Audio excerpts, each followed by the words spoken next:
He jumps 228 times in 30 seconds? Quick math, 8, just under 8? 7.6743? Definitely doing it wrong.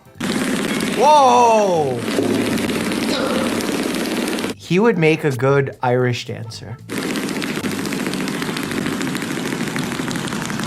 I just want that to be me and my problems to be underneath me and just how I would behave if I walked into a room full of cockroaches. Trying to create a meme out of it. Oh, why would you do that to your scalp? I mean, it's a great exercise for your low back, but you could just use straps without doing that to your scalp. Hair is very strong, but unnecessary to do that. World's strongest hair. Did you know that we're actually in the Guinness Book of World Records? Check it out. Looking to relieve facial tension? Watch my meme videos.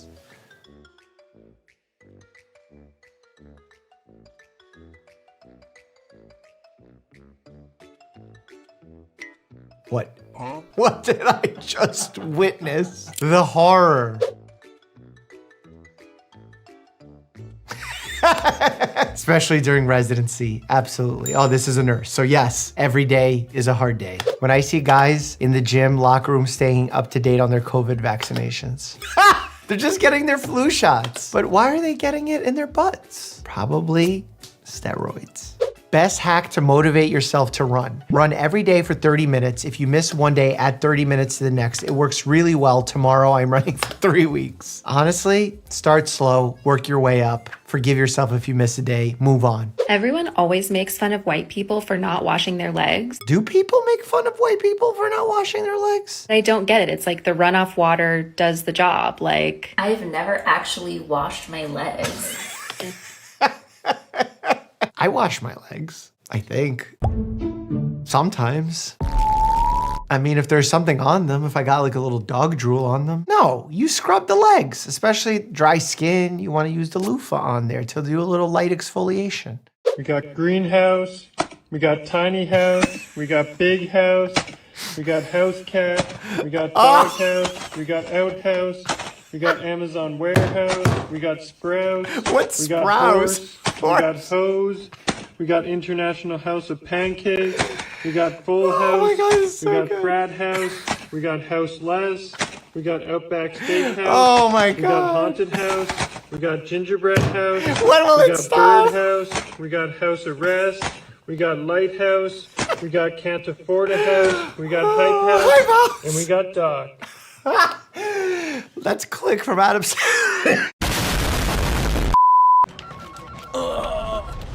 Heart attack. Mire vársz? Gyorsan hívd a 112-t. I don't know what language that is, but I agree. Egy másodperc alatt kétszer nyomd a mellkasát. Okay, that sounds good too.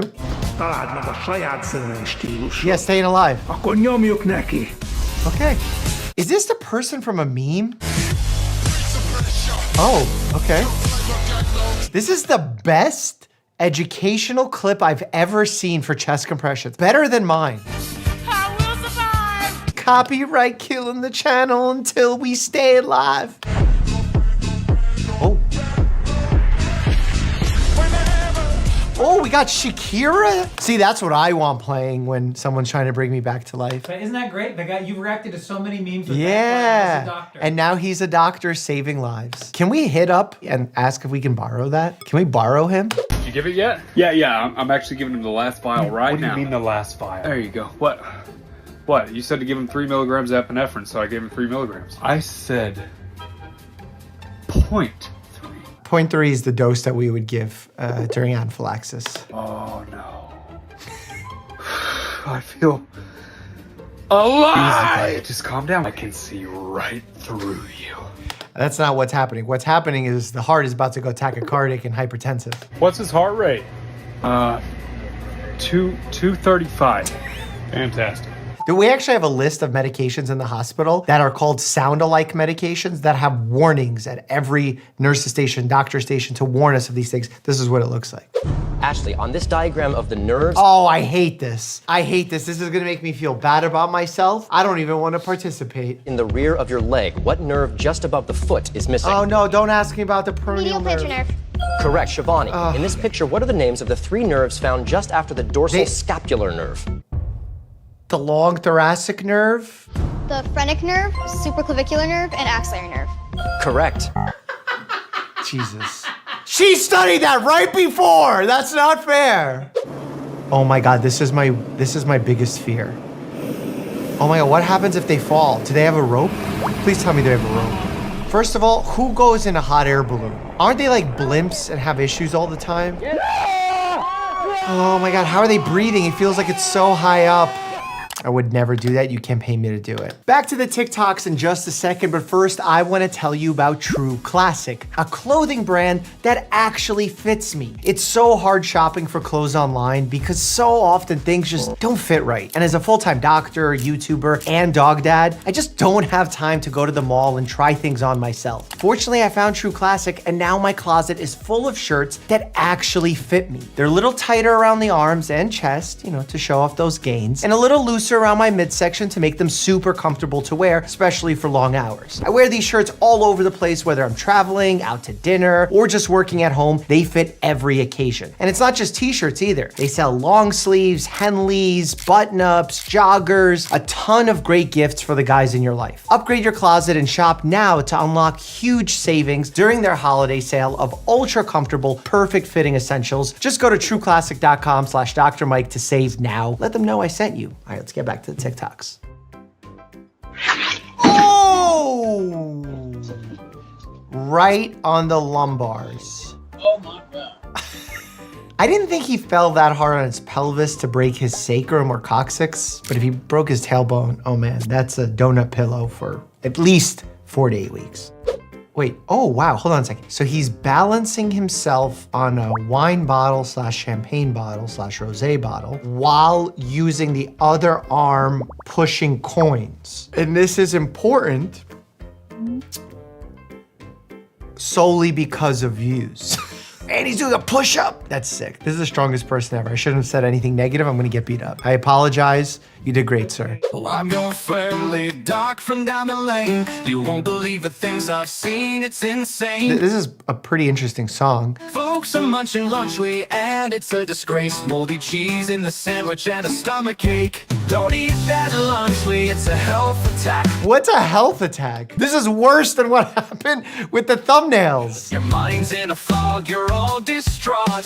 Hallucinations, fever, sweats. Is that the next version of Lunchly that contains mushrooms, but not the edible kind? Stop it. Get some help. What happens if you drink lemon water for 14 days? The same thing that would happen if you just drank water without the lemon for 14 days. Mind blown. Lemons have over 30 different phytonutrients. If you have the chance of using an actual lemon squeezed in water, that's better because it's not pasteurized. The acidity in lemon helps you absorb minerals. Before, it was alkaline water. Now it's acidic water. These health channels need to figure out which direction they're going in. Lemons are loaded with vitamin C, which is really good for collagen. This supports your skin and tendons and ligaments and joints. Lemons also help you make more bile to prevent gallstones. Yeah, but here's the thing. Consuming those nutrients is important, but consuming them for 14 days when you've been consuming those nutrients perhaps in another food doesn't change anything. Just squeeze a whole lemon in a glass of water and drink away. See, if he didn't give those instructions at the end, I would just look at the lemon and look at the water and say, how do I get it in there?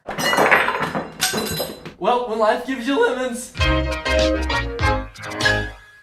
There's one reason that you can skip leg day. Let me see if I can guess it. The one reason you could skip leg day is if you just did leg day already? And it's if you were fat for 25 years. I was fat for 25 years, so I've already done thousands of leg days. Is that how it works? I would get up, I'd walk to the refrigerator, leg day. I don't think that's how it works. In fact, focusing on leg day when trying to lose weight is gonna be metabolically healthy and give you an advantage. Because as you build up muscle in an area where there's lots of muscle, like your quads, your glutes, your hamstrings, you're gonna build up a lot of muscle. And that muscle will require calories to sustain, which you will then be burning off as opposed to burning less of. I would get up out of bed, leg day. I'm good for leg day for like I hope this is a 25 joke. more years. See, sometimes context is important, but I'm hoping it's a joke. Because on this gentleman's shirt, it says bookstore, so I'm thinking it's a joke. Because usually those who read a lot of books, I like to think of as usually smarter. The only person who disagrees with me on that is Jake Paul, who recently called me a book-thumping sheep doctor, because I guess Jake Paul doesn't like doctors who read books.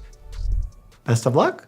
I was reading this study about surgeons where they found that surgeons who regularly play video games make less errors. Yeah, this isn't a huge study, and they actually played a surgical game in this scenario. But this also seems pretty self-explanatory. A professional basketball player will be better than me in crumpling a paper and throwing it into the waste bin. That's how I would say it. 24% faster and scored 26% better overall than their non-player colleagues. Oh, I believe that for sure. Incredible. Well, then like that, you should be required in medical school to play video games. Yeah, I mean, you're required when you're practicing using these devices. That's what you're doing. I mean, you don't necessarily have to play video games. You could just use the training simulator, which functions like a video game. It just happens that there's overlap with video games. So if you enjoy video games, you get the added benefit. Here's what I eat as a high-fat, 5-year carnivore. Thanks to this lifestyle, I've lost 30 pounds of fat, reversed my cystic acne, psoriasis, and eczema, and I no longer fart, have brain fog, or any PMS symptoms. Call me off guard. I've got some oven-baked chicken wings that I baked at 380 for 45 minutes. I've got my usual cold stick of butter straight out of the fridge, unsalted. Here I have two 80-20 burger patties. I just fried it in its own beef fat. And last but not least, I've got my golden jello, the best food for skin, hair, nails, and anti-aging.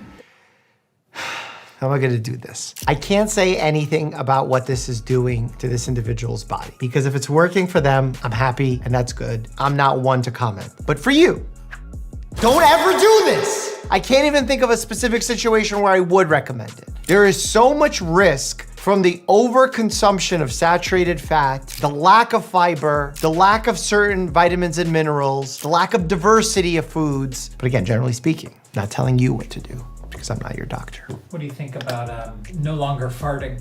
Yeah, I mean, is her digestive system working? You know, post gastrointestinal surgery, one of the things we wait for in order to understand that the GI system is restarted is waiting for the patient to fart. So if we're not farting, is the GI system working?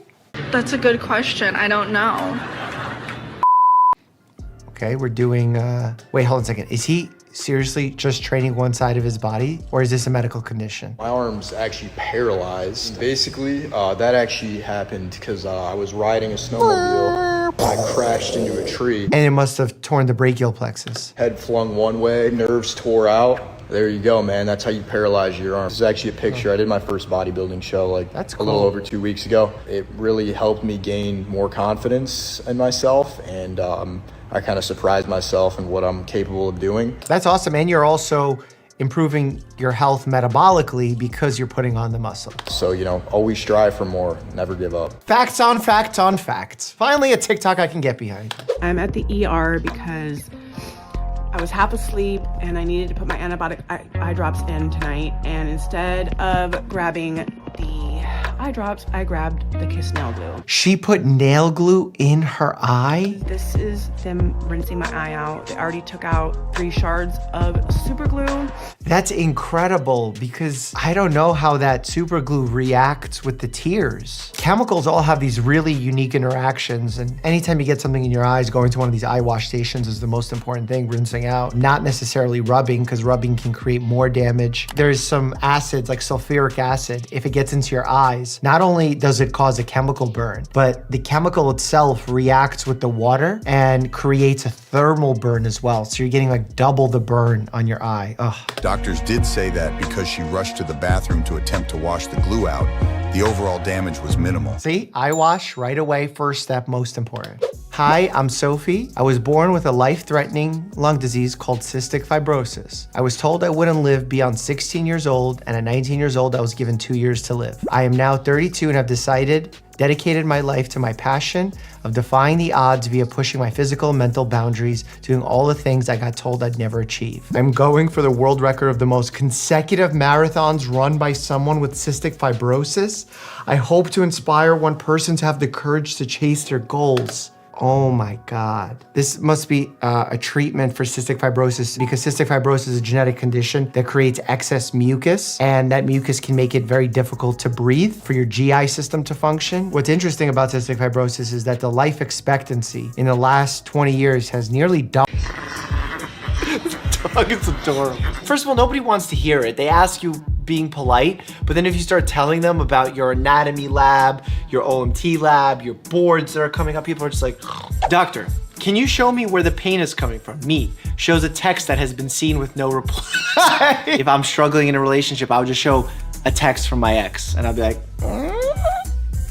sadness? It's probably better that Doctor Strange became a superhero because his sterile technique is cringeworthy. Oh, I'm excited for this. Strange. It's strange. Oh, did he touch his face mask after washing? Doctor Strange, that is a no-no. Some girl at my college came to the chemistry lab wearing flip-flops. The instructor made her do this. Always use protection, folks. And I'm not talking about condoms. Well, I am talking about condoms, but I'm also talking about your feet. If you spill hydrochloric acid, you will burn your foot. Your feet. Do not burn your feet. When you cannot mentally take in any more information, so you resort to physically transferring it. Doctor, I've got some bad news. Me. Lay it on me gently. Doctor. Okay. Knock, knock. Me. Who's there? Herpes. Here's the deal with herpes. You shouldn't try and get it, but if you get it, it's not the end of the world. A lot of people think herpes is some sort of deadly illness. For the huge majority of the time, it has no bearing on your life, outside of some discomfort or physical symptoms or a rash popping up. When surgery turns up the jam in the OR.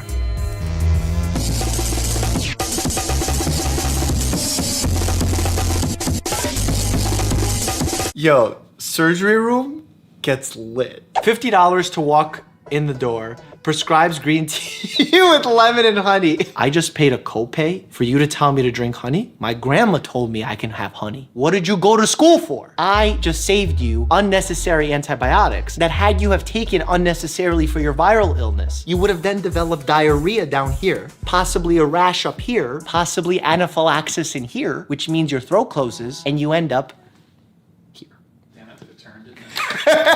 putting on gloves, alone, in front of other doctors. When you're alone, your palms aren't sweating. When you walk into the surgery room, the OR, as a new student and you haven't been there a lot, your palms just start spraying sweat like it's sprinkler fluid. Sprinkler fluid? I remember when I was a resident and I was nervous doing a procedure and I was putting on the gloves in front of a patient. It looked like it was my first time putting on the gloves. The patient was probably like, dude, this guy doesn't know how to put on gloves. I'm not getting sick during my peds rotation.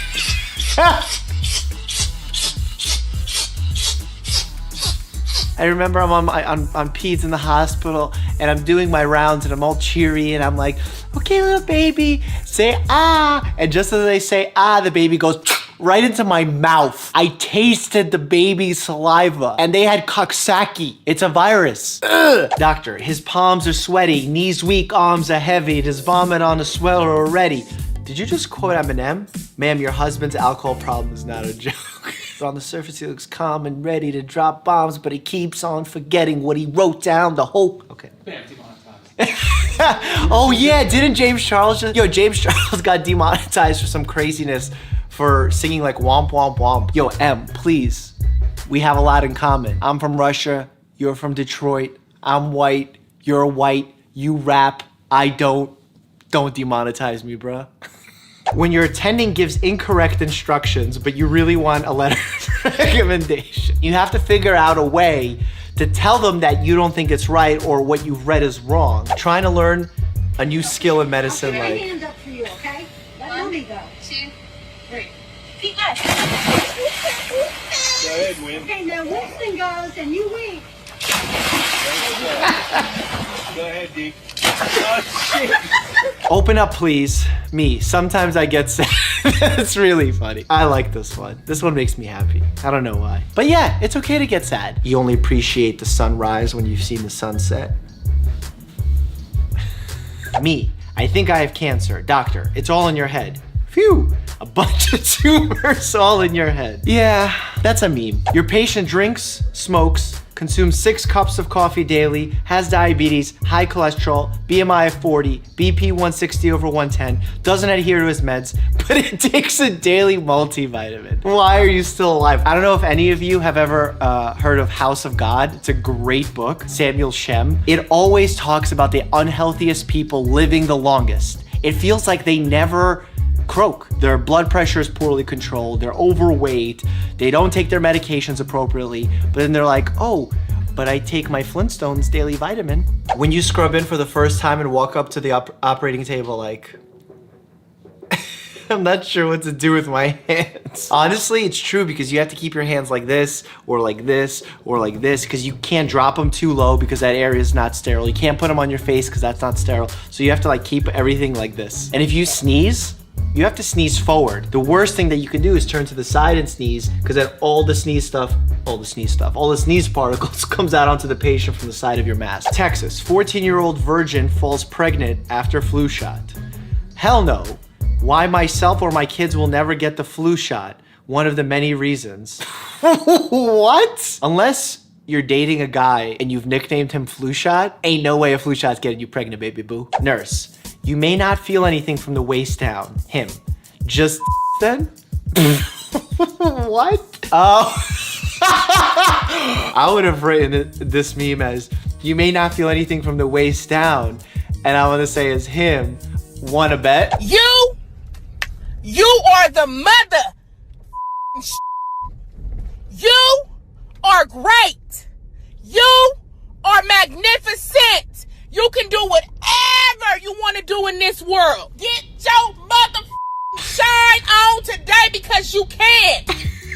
I'm officially changing my alarm clock to that because we all need a little inspiration in the morning. This isn't just for healthcare workers. Many top scientists are on the autism spectrum.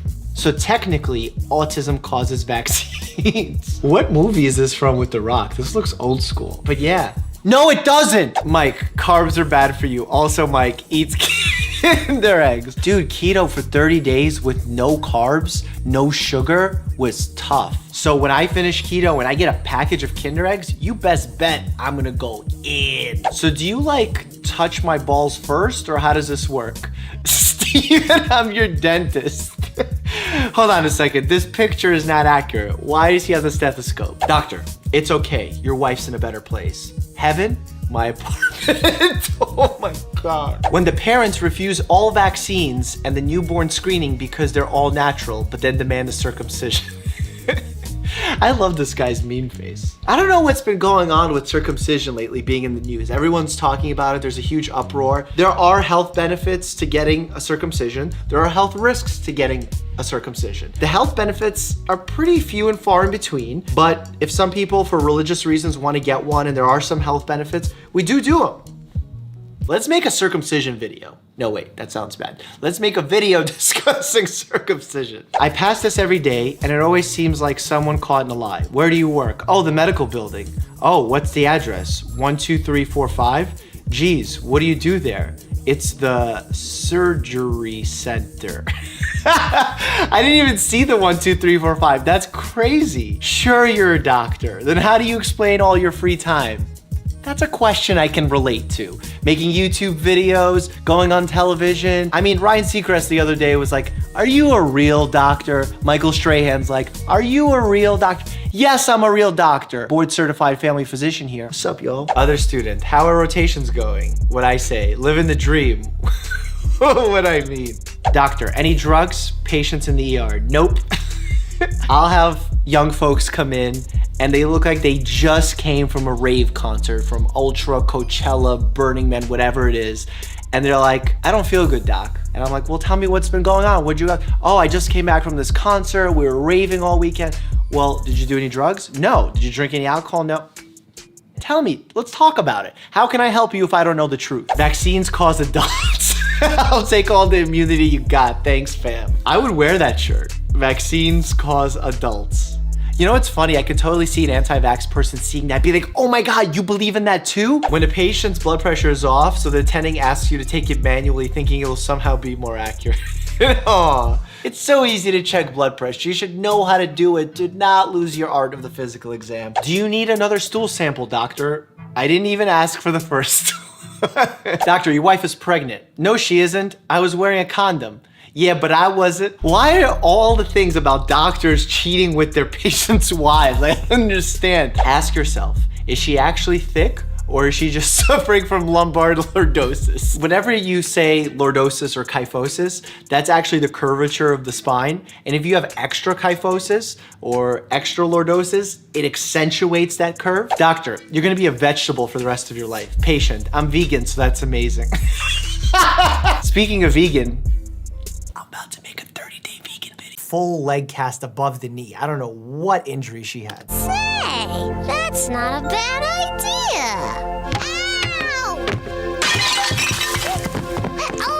Angelica, what happened? Munchausen syndrome in full effect when a patient pretends to be ill in order to gain attention and or sympathy. There's actually a Munchausen by proxy where someone can actively make like their child ill to get attention and sympathy for the both of them. It's a really devastating illness because it presents so many complications. Like the doctor has to even suspect that it's potentially happening. What are you gonna do? I'm gonna take pictures of your insides. Say cheese! We don't get full body x-rays for a leg pain.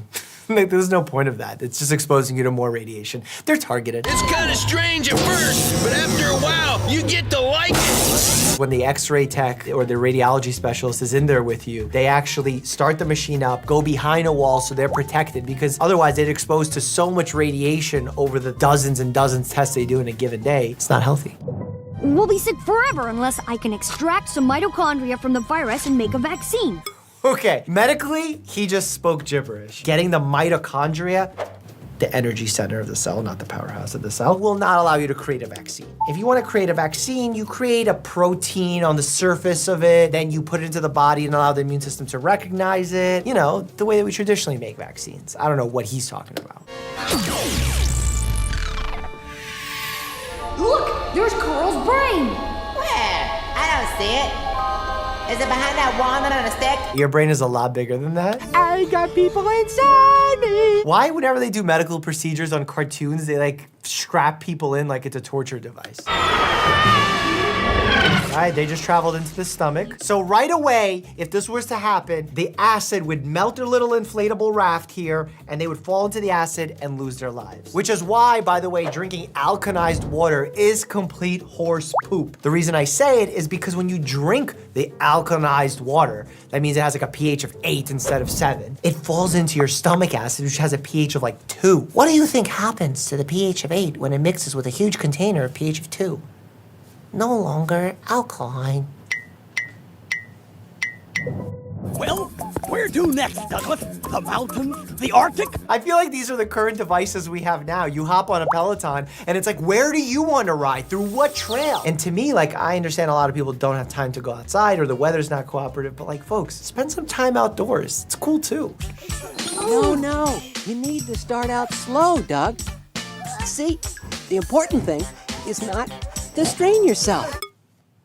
Amazing advice, no joke, in a cartoon. Right now, I had to just get back into working out. I used to bench like 255, 285 during my workouts. The other day I was doing 95, and it's okay. It bruises the ego, but it strengthens the muscles. Nothing like a peanut butter and jellyfish jelly sandwich. Ew, peanut butter. Oh, that sounds gross. To help you get to sleep. And ideally, you don't want to eat too close to bedtime because then your stomach produces all those gastric juices, highly acidic, and then when you lie down and you're parallel to the floor and the gastric juices starts coming up, you get heartburn. Ugh. Smelly fridge syndrome? The fridge! No lie, that's how I sleep. I love it freezing. I like to sleep with multiple covers, with a hoodie on sometimes. I actually just got like one of these cooling mattresses. Maybe it's because I grew up in Siberia, and when I was in my mom's womb, I was like freezing all the time, so I want to go back to that. That's why I always sleep in the fetal position. Don't be silly, Gary. I don't get colds. I get the suds. No, Gary. If I had the suds, I'd have bubbles coming out of me. Oh no, he has the suds. Grandma was right to a degree. If you go outside and your hair is wet or you get a chill, it doesn't mean that you're gonna get sick. It can just make you a little bit more susceptible than you were before. Hey, Hi, SpongeBob. I'm sick, Patrick. I'm gonna go ahead and guess that he has adenovirus, because you know, he has the conjunctiva that's inflamed, he has the upper respiratory symptoms. I don't know if he has diarrhea. I mean, he probably doesn't have diarrhea because he's a cartoon sponge after all. But if a cartoon sponge was to have diarrhea and inflamed conjunctiva and upper respiratory symptoms, adenovirus. I know a guy who knows a guy who went to the doctor once, and the doctor's office is a horrible, horrible place. It is not. We have fun there. Well, first, they make you sit in the waiting room. Is that the horrible part, Patrick? No, it gets worse.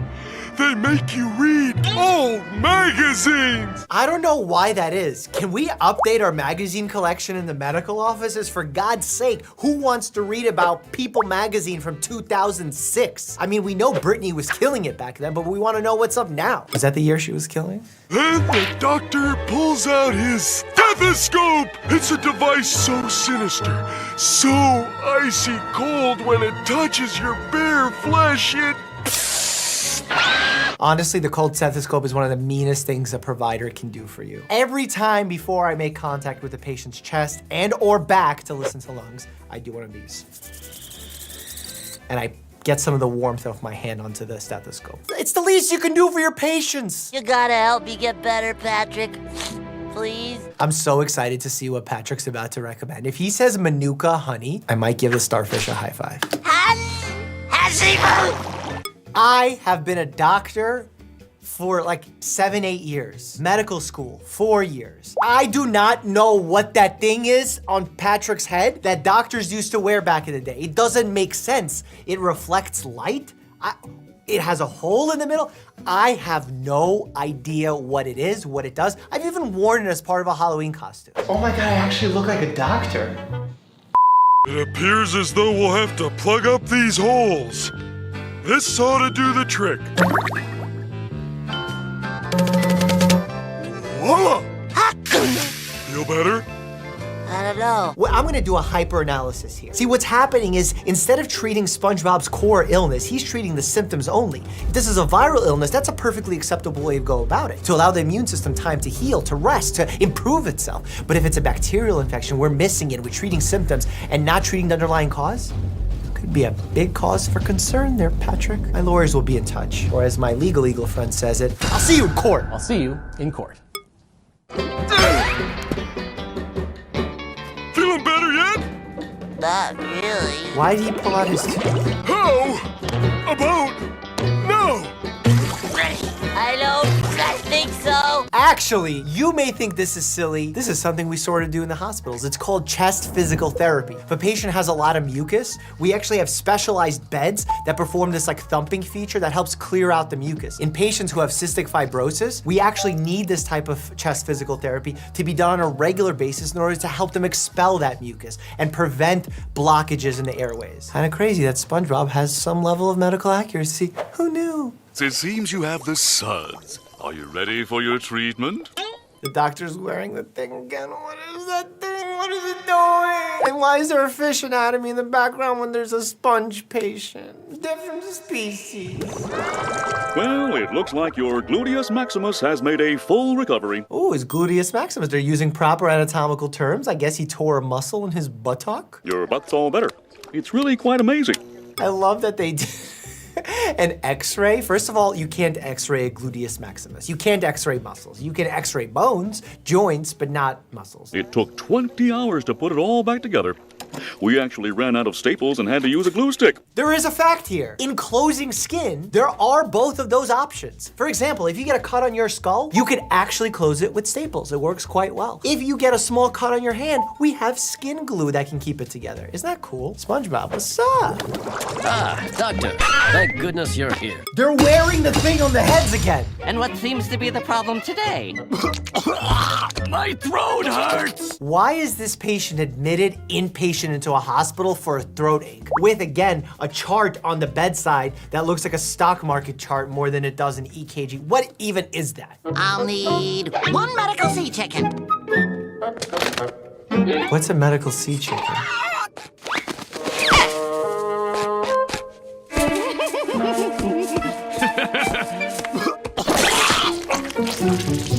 Hey, my keys! And my throat feels better. He's not a doctor of humans. He's a vet because they're in a fish tank or at the bottom of the ocean. And there's a catfish that ate some keys and didn't have strep throat, but had key throat. You solved that one. Subscribe. Key throat. Oh no, little laryngitis. Oh, those tonsils are really enlarged, Gerald. Oh, tonsillitis. I think we should take them out. Now we're trying to move away from doing tonsillectomies. We're weighing the risks versus benefits here, and we have like a set of guidelines that we follow. If you have X number of strep throats or tonsillitis or pharyngitis, that we get you set up with an ENT who then makes a decision whether or not they need to come out. Now we're trying to do our best to manage it medically and not have to resort to a surgical operation if we don't need to. That doesn't mean you won't get surgery. I'm just saying there's options on the table. Ow. What am I gonna do, Arnold? Maybe if you gargle or something. Gargling is actually not a bad option. Also, honey. You know I love my honey. Are you having problems with your you-know-what? No, my giggly gland is fine. His what gland? No, it's not. Cosmo's fagiggly gland is... Fagiggly gland! I wonder what the fagiggly gland is. the special magical organ in a fairy's body that allows us to change shape. What? Is Cosmo sick? Let me put this to you in terms Cosmo could understand. Yes! Why does the doctor keep putting the glasses on, taking them off, and why is the stethoscope floating? I need and he's wearing that thing! What is that thing? Oh no, Walking Dead again?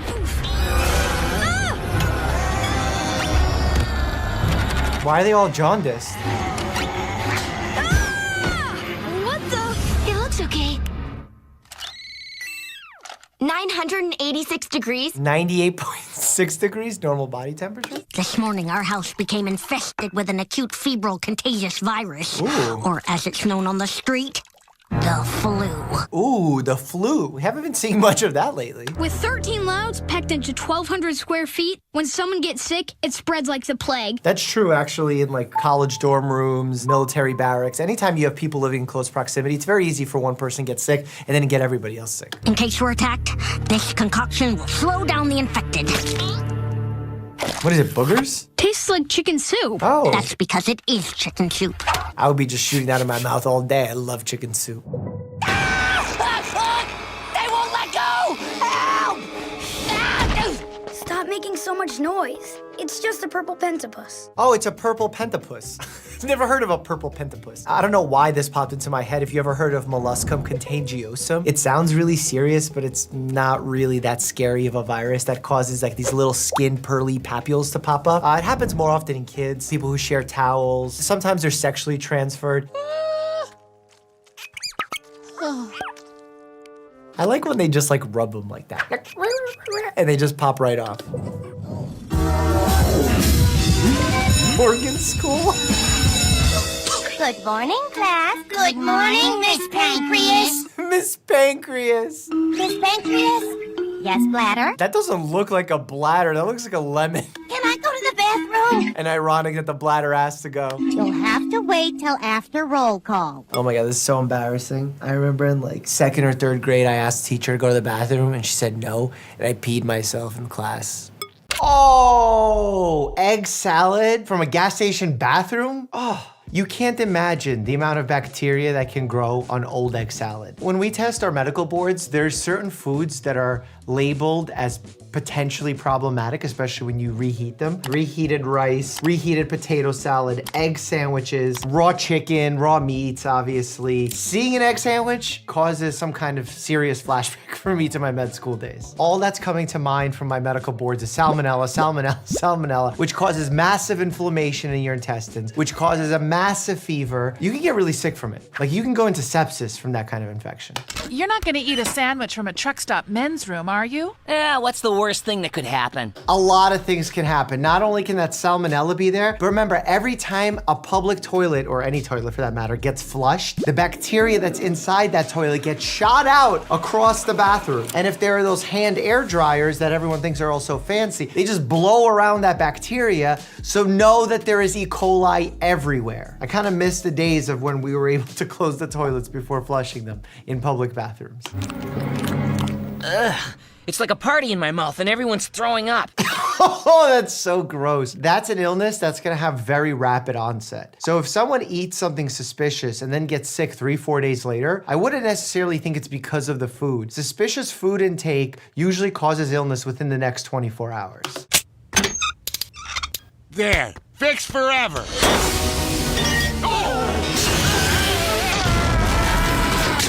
Oh, marmalade. Dr. Zoidberg, a medical corporation? You know, these days we don't have individual doctors running corporations. In fact, every doctor is seemingly joining huge medical networks, which recently there was a law passed by the FTC that may change things around. Because when doctors used to work for a medical organization and then they would get unhappy, they would struggle to find the courage to leave because they would sign something known as a non-compete clause. But now the FTC is saying all non-competes are illegal and all of them don't apply. So now doctors can technically leave and take their patients with them, where before that wasn't a possibility. Oh, the hypochondriac's back. That's not a hypochondriac, my guy. He has a pole going through him, and it's not a Grey's Anatomy episode. So what is it this time? Well, my lead pipe hurts a little. That's normal. Next patient. Sounds like my dad whenever I was complaining to him. For those who don't know, my dad is a physician, and anytime I would complain to him about anything hurting, Dad, my neck hurts, you're fine. Dad, I don't feel good, I have a fever, go to school, you're fine. Now that I'm thinking about it, like, if I had a fever, I was contagious, you probably shouldn't send me to school, man. Whoa, kind of reminds me of that Phineas Gage story where the guy got the giant thing, the railroad track, like blown right through his head and was able to survive for a pretty lengthy period of time with some personality changes. There were some questionable tidbits to that story, and I covered that in a whole other YouTube video, but very, very interesting stuff, how one person can survive. Fry, did you eat anything unusual recently? No? What about that bathroom egg salad from the truck stop? I've had better. Egg salad? Zoidberg will have to examine your gastrointestinal tract. Here's what I would do to examine someone's GI tract. Before palpating the area, I would observe the area, meaning I would look for rashes on the area. Then I would take my stethoscope and listen to the 4 quadrants and see if there were bowel sounds present and if they're increased, decreased, or normal. Then I would lightly palpate the area. Then I would deeply palpate the area. Then I would do some special tests where we can actually decide if someone's having a gallbladder issue, if they're having appendicitis. And from that physical exam, we can then point to certain GI conditions, matching up with, of course, the subjective history that was told to us. We'll need to have a look inside you with this camera. Guess again.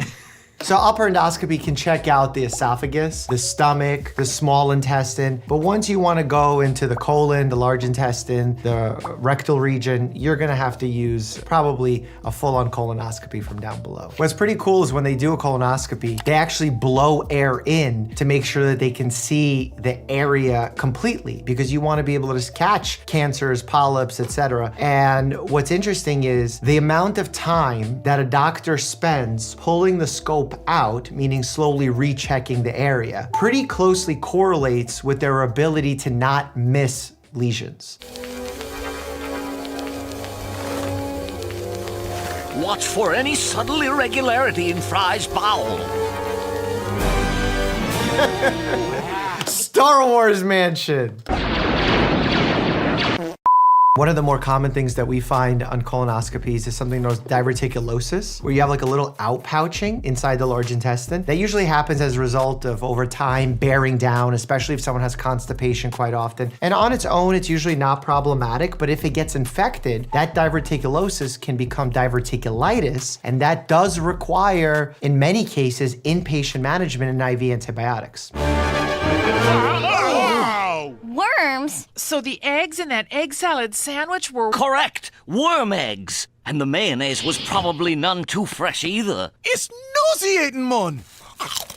Is there no way to get rid of the disgusting maggots? There are all sorts of worms that humans get. We call them parasites because they're parasitic in nature, meaning that they eat off of our food supply. You know, they happen, especially if you have poor sanitation, if you're consuming poorly cooked meats, but we do have medications that treat them. We'll have to travel deep inside Fry in this. Oh. This is like a capsule endoscopy. One of the ways that we can look inside someone's GI tract is to swallow a pill camera. It basically generates these images for the internal part of the bowels, and you're able to see if there's any issues. I've seen it used for instances of bleeding. Is there something that we need to go in and treat, especially if a patient is a little bit more fragile?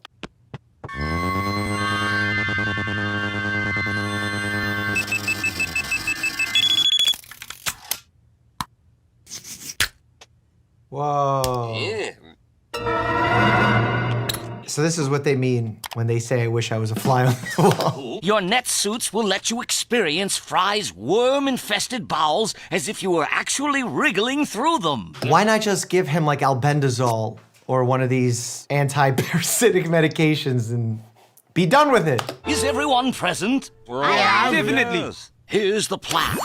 We'll enter the ear, drip down the back of the throat. Enter the ear? Why not just go into the mouth? Why the weird entrance? And make for the bowel.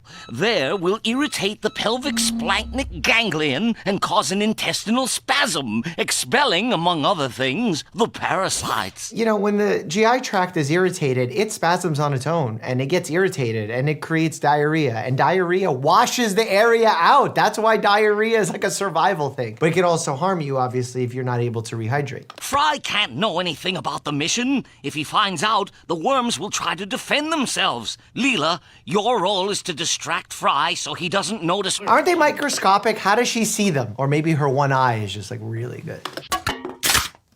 Look, a starling. Really? Oh, wow, good accuracy. All right, so that's earwax. Earwax is protective. Everyone wants to get rid of it. I don't know why. There has to be some kind of negative PR about earwax, but unless it's fully clogging your ear, it's there to do its job, which is protecting the ear canal, keeping insects out. Actually, earwax prevents water from damaging the ear canal. So by removing it and keeping it clean, you're actually making it more susceptible to getting infected. What if we go for a walk, possibly, because it's such a lovely day, perhaps? I'd love to. Oh! We've got to get someplace where he won't stick his finger. It's hopeless. Abandoned ship. Wait, we just have to get past the eardrum. How are they gonna get past it? Oh, they just went straight through it. What are those worms doing to Fry's brain? They're giving it a complete tune-up. There are actually some worms that can actually make their way to the brain. One that comes to mind is like the pork tapeworm. It can cause cysts in the brain. So this episode has some truth to it. Brace yourselves, everyone. We're entering the interior of Fry's nose. We're at finger alert 5. Let's just pray nothing stimulates the delicate smell receptors. Nobody make a smell. Not the smell receptors, the cilia. You bother the cilia, oof, they get that itch in there, makes you sneeze. Little pollen action. Quick, we can escape through that nasal capillary into the sinus. Strange. Usually you don't know anything about human anatomy. I learned it from a decongestant commercial. The decongestants, the way they work is they constrict the capillaries, the small blood vessels inside the nose. And when that happens, you have less mucus production, so people feel like they're clear. But usually, if you use it for a period of time, you get used to it, you need more of it, and then if you stop using it abruptly, you get this rebound congestion with a ton of mucus just coming out. That's why I'm not a fan of those nasal sprays, the nasal clearing nasal sprays. I love the nasal salines. Ah, the stomach. Scenic gateway to the bowel. Why is there a penny in the stomach? Oh, the worms are sending their defense. Abandoned ship. This reminds me of like an H. pylori infection, which is a bacteria. And what's interesting is they actually protect themselves from the gastric juices of the stomach. So they have their own protective mechanism. I don't know that worms have this in the GI tract. Don't give up now. We're but a stone's throw from the pyloric sphincter. Okay, so that's the sphincter of the stomach, okay. There it is, the stately capital of Fry's bowel, a heavily guarded fortress surrounding the pelvic splanchnic ganglion. I've heard of that. Who said I haven't? If we can stimulate that nerve, the bowel will convulse, expelling the entire worm society. The bowel is made up of smooth muscle, and it has a motion that is pretty consistent called peristalsis, where by this like unique movement, it pushes food through it. So the fact that they're saying convulse, I don't know exactly what they mean. Cramp? Let's smush some worms. Worms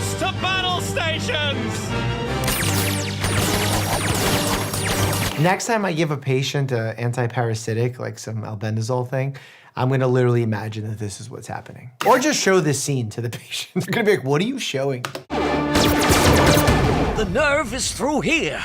Where's Zoidberg? Yippee-ki-yay! You'll never guess where I've been. Is that a sperm? I love you.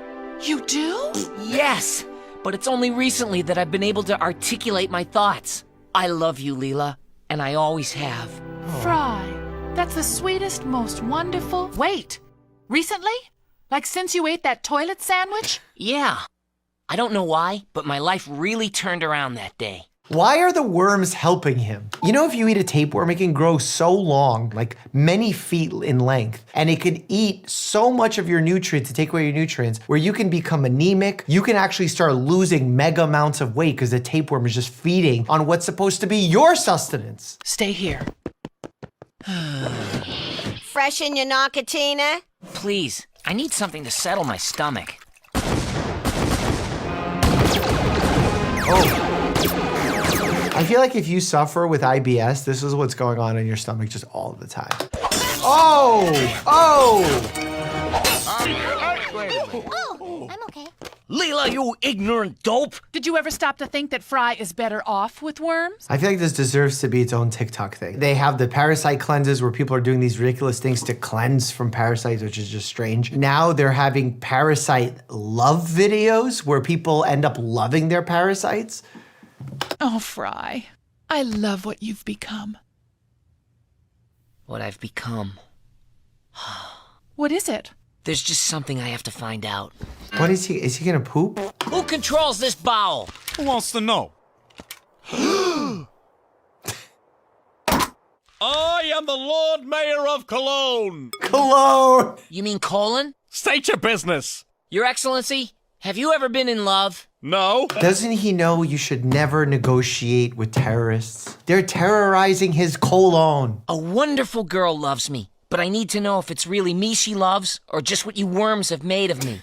That's why, with all due respect, I'm asking you to leave. I wish I was more well-versed on worms to know what kind of worm this resembles. I'm gonna guess roundworm. So I'm gonna pop up a picture here, and if I'm wrong, I apologize, but that's what my limited worm appearance educated mind thinks. No one can make me leave.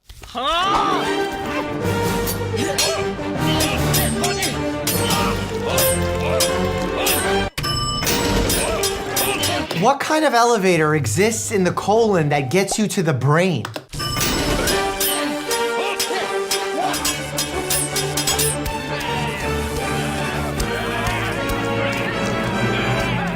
Everyone out of my body or the brain gets it.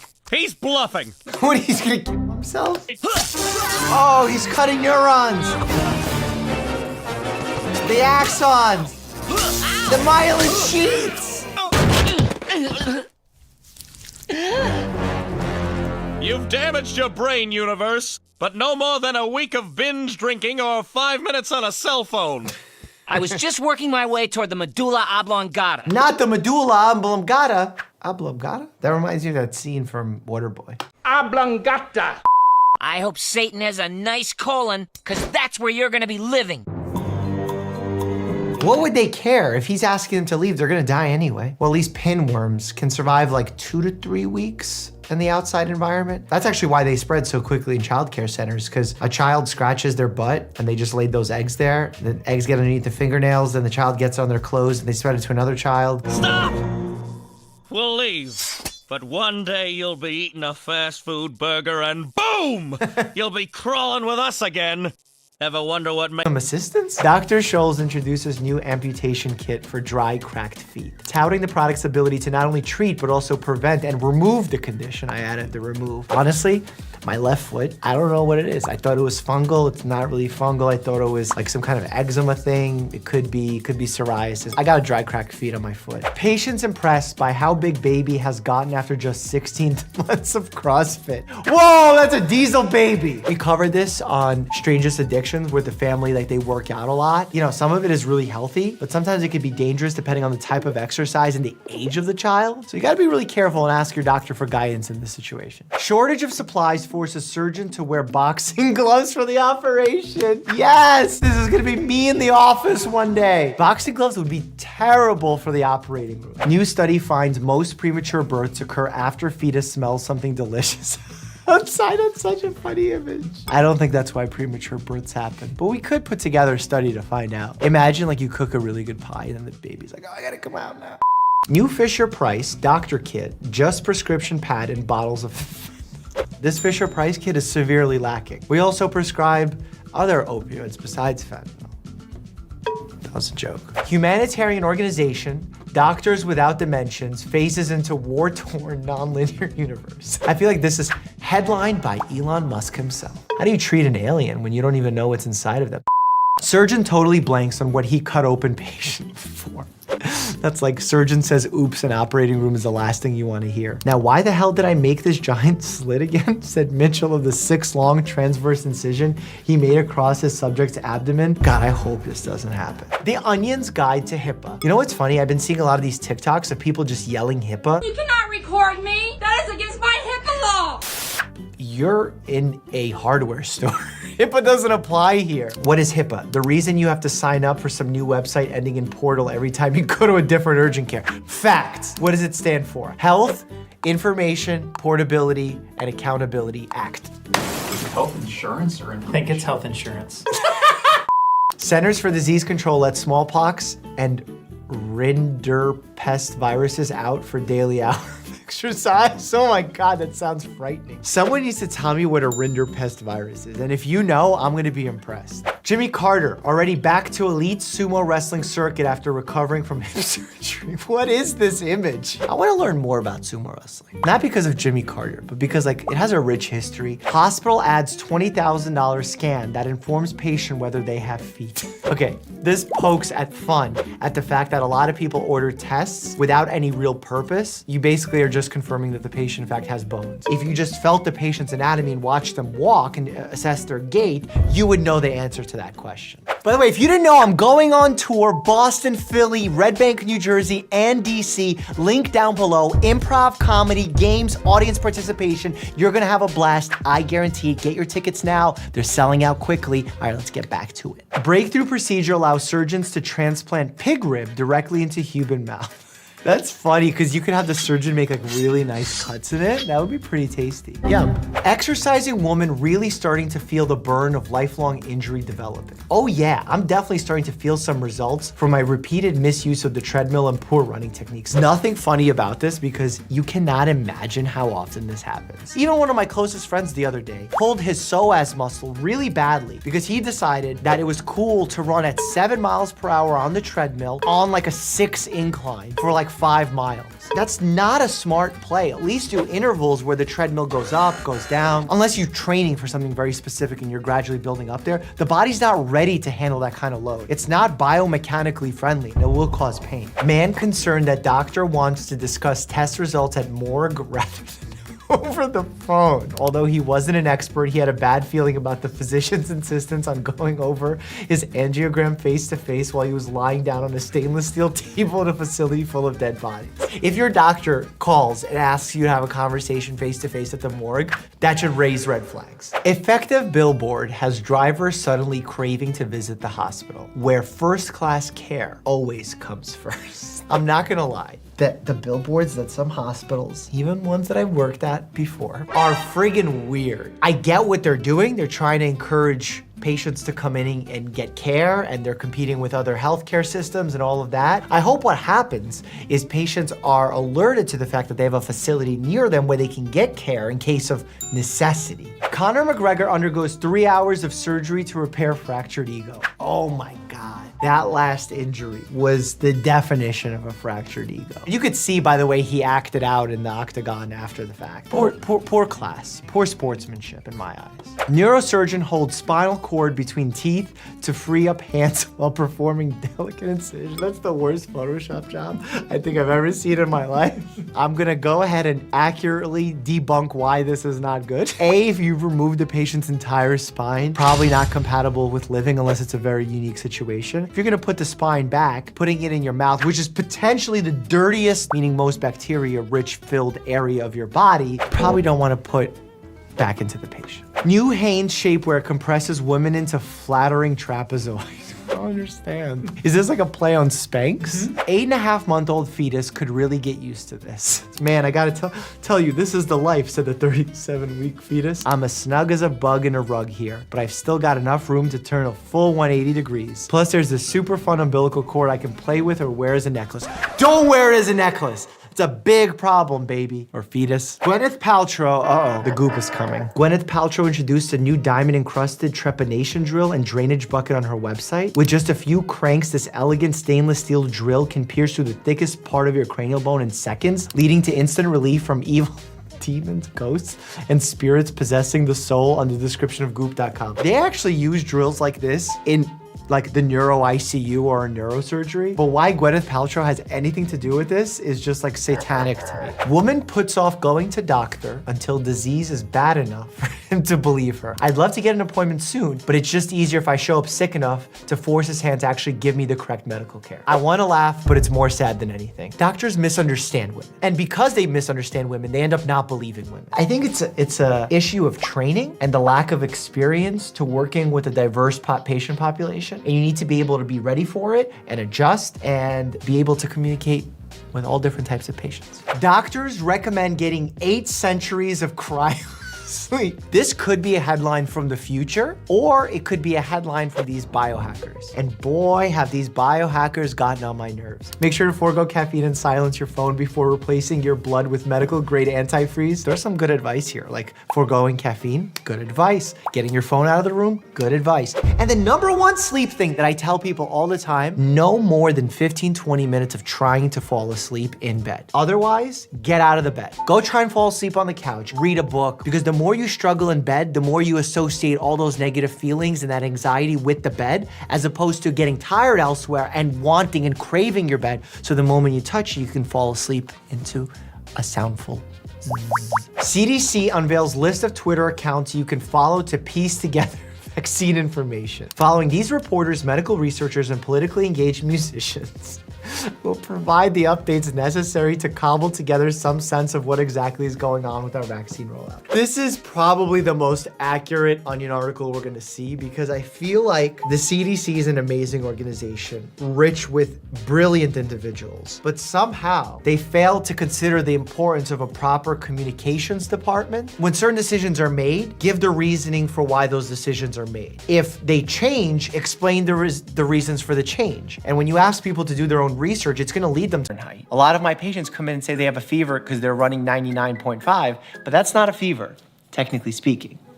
You are hot though. Mommy cusses. Found out at my doctor's appointment that the disturbing voices I've been hearing nonstop are called children. That's good. Bill Murray? Did Bill Murray tweet this? I hate when I'm on the treadmill and my hand accidentally hits the stop button and I have to get off and eat a bacon grilled cheese sandwich. Don't hit the stop button. Unless it's an emergency, of course. And don't get a bacon grilled cheese sandwich. First date, her.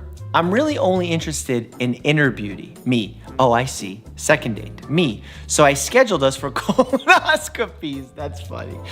That's not the inner beauty that you want to see, because I will tell you, unless you do really good colon prep, which means drinking that stuff that makes you clear out, the colon is not a pretty place to be. Taming Fred Savage. I don't know who Fred Savage is. Me. Donating body to science. Science donates my body to Goodwill. That's not how it works. First of all, everyone should, highly recommended by me, become an organ donor. All the myths out there about doctors not caring about you because you're an organ donor and they'll let you die, it's all nonsense. Nonsense. When I'm working in the ER, I have no idea who's an organ donor and who's not. Only once the patient passes do we even begin to look for that information. And we don't donate the bodies to Goodwill. I found out it takes 42 muscles to frown, so I went ahead and canceled my gym membership. I don't know if it's 42 muscles, but I know it takes more muscles to frown than to smile. That's why I'm always smiling, because I'm lazy. Rodney LaCroix. I wonder if he owns the water. Rich? Doctor, do you exercise? Me, yes. Smoke? No, never. Drink? Yes. How often? 4 kids. Heavily. Got it. I long and love for those honest conversations as a family medicine doc, You're talking to someone who's stressed out. They're not so excited to be at a doctor's office because they have a million other things to do. But you just have this like connection where they tell you about their life, you understand their struggles, you help them, you try and make their life not only a little bit healthier, but a little bit more fruitful. So they get more out of it. They give to the world, they give to themselves. Genetics lab, me. One designer baby, please. Doctor, it's not like that, me. Please remove the pooping and crying functions. Doctor, what? No, you can't. Me, give it wings and flamethrowers. Doctor, me, I'm gonna call her Claire. It sounds like they're building a transformer more than they are making a designer baby. That is literally not how it works. Your baby will need to cry, your baby will need to poop. In fact, if it didn't have those functions, you'll have a bigger problem with your baby. Just saying.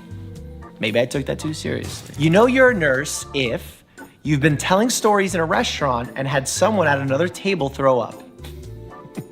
I think that's just like being in the medical professional in general. Sometimes I'm telling stories to my friends and they're like, Mike, we're eating. And I'm like, true. Poop jokes don't work when you're eating dessert. Jesse, doctor, do you exercise? Me, thinking of the arm curls to get the chips from the bag to my mouth. Yes, daily. If you actually do like a strong isometric contraction right here, that could be exercise, but I don't know many people who eat chips like that.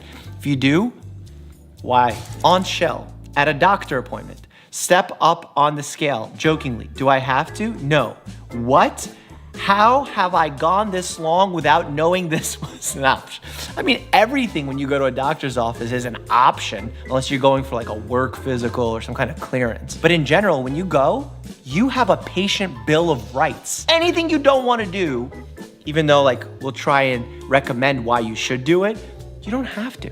That's like the beauty of medicine. We work together as a team. If you're uncomfortable with something, maybe don't say, I don't want to do it. State that you're uncomfortable and perhaps hear the doctor's explanation of why it's recommended. You never realize how squeaky your shoes are until you walk into the room of a sleeping patient. Nurse problems, nurse life. I don't know what it is. Hospitals are extra echoey. Why? So I got a text from the doctor asking if my crap was properly hydrated. Turns out he actually wrote CPAP, and no, I'm not adjusting to bifocals well. For those of you who don't know, CPAP is continuous positive airway pressure. It's the thing that people wear around their nose at night. It's like a big contraption that lays at the side of their bed. It basically keeps your airway open so that when you have sleep apnea, your airway doesn't collapse and you wake up like snoring because you actually weren't breathing. It's not so comfortable to wear, but I will say there are things on the horizon to make this whole process a lot smoother. Me, I feel like a pizza party should refer to pizzas having a party. Oh, wow. Humans having pizza at a party should just be a party with pizza. Does that make sense to you, therapist? I think we should meet more often. I think that is natural curiosity that makes you eccentric and fun and interesting to be around. Maddie MSN. You know it's gonna be a hashtag bad day when the scrub machine gives you 2 pants and no shirts going shirtless. For those of you who don't know, there are now like Scrub X machines, I forgot the name of the brand, where you literally punch in like your employee ID or scan your badge and it feeds you your scrubs for the day. You could put them on. But sometimes they make mistakes. They give you wrong sizes. Sometimes it gives you 2 pants and no shirt. And that's a struggle because to get it fixed, like you need to go find someone, and if you're busy and it's a shift, hey, do you want to hang out? Sure, I'm free October 32nd, 2051. Let's plan something for that. Med student problems. Oh my God. I remember when I was on the ICU block and I would be working 6 days a week. Call Q2, which means every other day, means you come in at like 5 a.m., you leave at 9 p.m. every other day. Just like imagine how brutal that is. You have to wake up at like 3:30, 4, get to the hospital, work all day, get home at 9, wake up again super early. Like all you did was work and sleep during the ICU block. Your friends are like, where did you go this last month? And you're like, ICU. They're like, you see me? No, ICU. Intensive care unit, JK. Oh, get it? JK. 9 out of 10 doctors recommend a diet rich in lean protein and vegetables, and 1 out of 10 doctors is a stakeholder in the bariatric sleeve. For those of you who don't know, by the way, bariatric sleeve is a surgery that you can get in order to shrink the size of your stomach, which basically encourages you to not eat so you lose a lot of weight quickly. Other names for this is a stomach bypass, stomach stapling procedure, gastric bypass, all sorts of names. But these types of bariatric surgeries actually have really good evidence working long term. For those who are really obese, I'm not talking about if you're 10, 15 pounds overweight. I'm talking morbid obesity, where the obesity is presenting an imminent threat to your life. CT scan. Patient. Doc, you're sure this is safe? Just a little radiation, right? Me from a mile away behind some bulletproof glass, a wall that's 45 feet thick, and a full suit of lead. Please hold still. No, look, CT scans absolutely expose you to a dose of radiation. The benefits of getting a CT scan in an emergency or when there's a true medical condition that we're trying to evaluate are outweighed by the risks, meaning that it's more beneficial to do the scan and expose yourself to some potential radiation. That being said, doing CT scans unnecessarily is really bad. And as a patient, okay, you'll get one CT scan, but as the doctor or the tech that's doing the exam, you're doing dozens of these a day. So you'd be exposed to a ton of radiation. So you better get 45 feet away by a 45-foot wall with a suit of lead. Doctor, how do you practice self-care? Me, pillows. Doctor, pillows? By sleeping on them? Me, no, by screaming into them. You know what? I wouldn't even judge. One of my patients came in and they said they get a lot of happiness or their emotions out by screaming into a pillow. That's awesome. I think I get a lot of my anger out and work out my issues when I'm like punching a punching bag, you know? And to each their own. There is a surprising lack of YouTube videos detailing how to perform self-surgeries for inguinal hernia. Yeah, because you shouldn't perform surgery on yourself. It's really that simple. There was a story of a doctor who performed surgery on themselves in I think like Antarctica, because there was no access to medicine, and he performed an appendectomy on himself. I'm gonna tell the story in a video, because like it's a crazy story and you gotta hear it. If you're down, let me know in the comments. No idea daddy blog. 5-year-old, where's the scissors? Me. 5-year-old, I'm playing doctor. Teen. Can I see? Ow.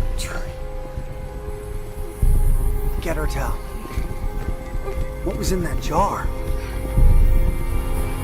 This acting is awful. Smallpox was eradicated over 30 years ago. So are hush puppies. Have you checked out your local hipster coffee shop lately? Smallpox doesn't exist outside of P4 labs and bioweapon plants. So that's actually true. I believe there's only 4 labs or 4 locations in the world that have samples of smallpox still available for testing, because we felt like there would still be worthwhile evidence that we can collect from how this virus spreads, how we can eradicate it. We've limited because of the fear of bioterrorism. She was in Bermuda, where she was scuba diving on the wreck of a Dutch slave ship that had been intentionally sunk because an epidemic of smallpox had broken out on board. House always presents himself to know these just absurd things. How does he know that she was in this shipwreck? Like, I want to be in the room where he's questioning his patients. When a patient comes into my office, they have high fever, vomiting, I don't ask if they've been on a pirate ship lately. Like, I just can't imagine how he extracts that bit of information. I can't imagine what lab is gonna do smallpox testing nowadays. It has to be a send-in test to Atlanta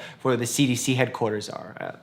I don't have tests for that in my office, especially on my EPIC, the electronic medical record. I think if I put in smallpox, it'll give me some major alert to tell me to contact the CDC. Is 100,000% correct. If a young woman presents to the office with high fever, vomiting, and bloodshot eyes, you should rule out everything that it's most likely to be. Well, first, anything that's most likely to be deadly. Smallpox should be way, way, way low on the list of differential diagnoses. When I think about that old school saying, when you hear hoofbeats, you should think horses, not zebras, because thinking about zebras, you'll miss some pretty important cases that are easily treatable, like the influenza virus, like measles. It's a great time to explain the difference between isolation and quarantine. Isolation is when you take someone who is sick and diagnosed sick with a specific virus or bacteria, and you keep them isolated from other people. There's different forms of isolation, droplet, airborne, contact, what have you. Then, if you're wondering if someone has potentially been exposed by something, they may or may not be sick, they can be held in quarantine, not isolation. That's what I'm doing here. I'm technically in quarantine because I'm not sick. I may or may not become sick, but that's what we're all doing. Social distancing. A joint aspiration to check if it is in fact smallpox seems kind of dangerous. There are true times where you need to do a joint aspiration, like if a patient has septic arthritis and you need to culture the joint fluid to see what antibiotics you should use, or if you're looking for gout. But just to do it on the off chance that she may or may not have smallpox, that actually puts the patient at risk for septic arthritis, which is a bacterial infection of the joint. Pox is called variola. And before we had vaccinations, we used to do variolation, where you take a piece of the pustule that people develop and you introduce it to somebody in order to inoculate them, meaning to get their immune system ready to face the real smallpox. That wasn't as good as the vaccines we have today because you actually got sick with smallpox at that case. However, your case wasn't as bad as those who caught it naturally. So this was a way to get sick, but not as sick as everyone else. It was only until we got the smallpox vaccine were we truly able to eradicate smallpox from the world. Nope. I swear, House just walks around and throws diagnoses on everyone that could be possible. And I feel like he does this so inaccurately that he has such a low success rate. It doesn't matter. Because at the end of the day, each time he gets proven wrong, he'll figure out something else that he can throw out there and he'll be right. Not a fan of this approach, not very realistic. When he says now that he's shedding, he's talking about the pustules.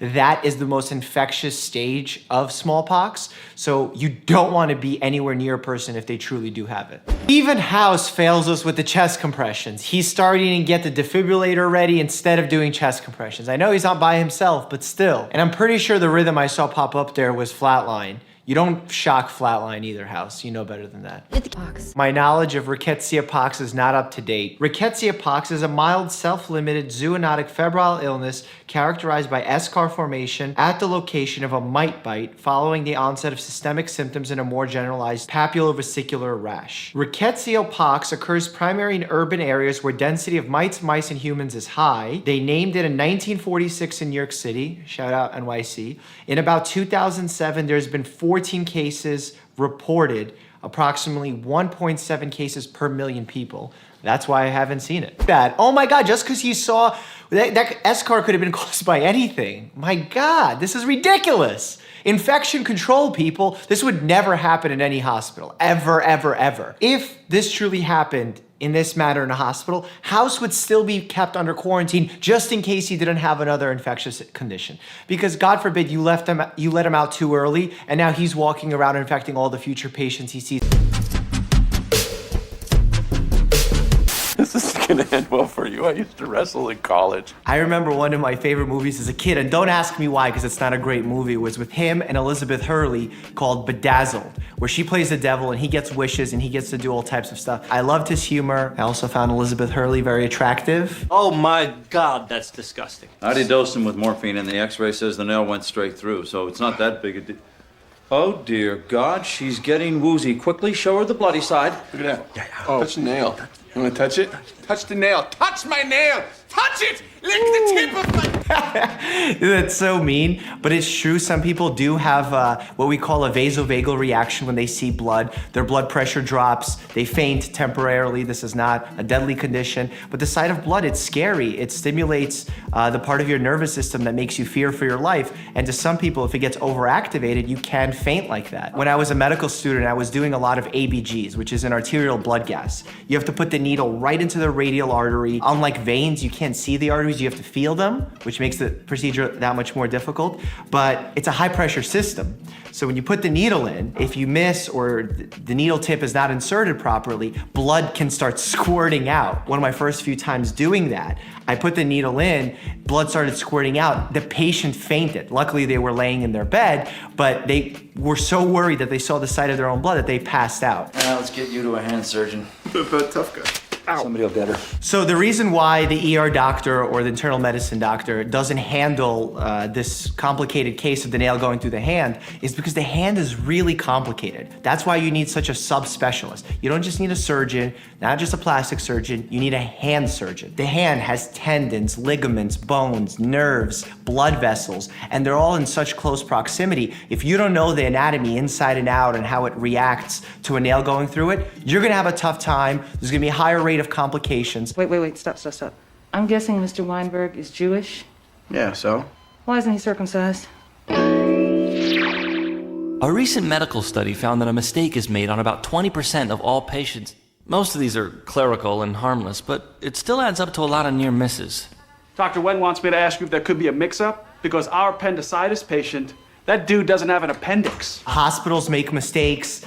Patients, unfortunately, get ill as a result of a hospital complication. When you go to the hospital, if you notice that the doctors are trying to eagerly get you out and expedited as fast as possible to go home, the reason is not because we want you out, but it's because we want to lower the chances of you having a hospital complication. You're pregnant. I'm what now? Yeah, I'm pregnant. Your fiance's gonna be so happy. My fiance and I decided not to have sex until we were married. So he's not gonna be so happy.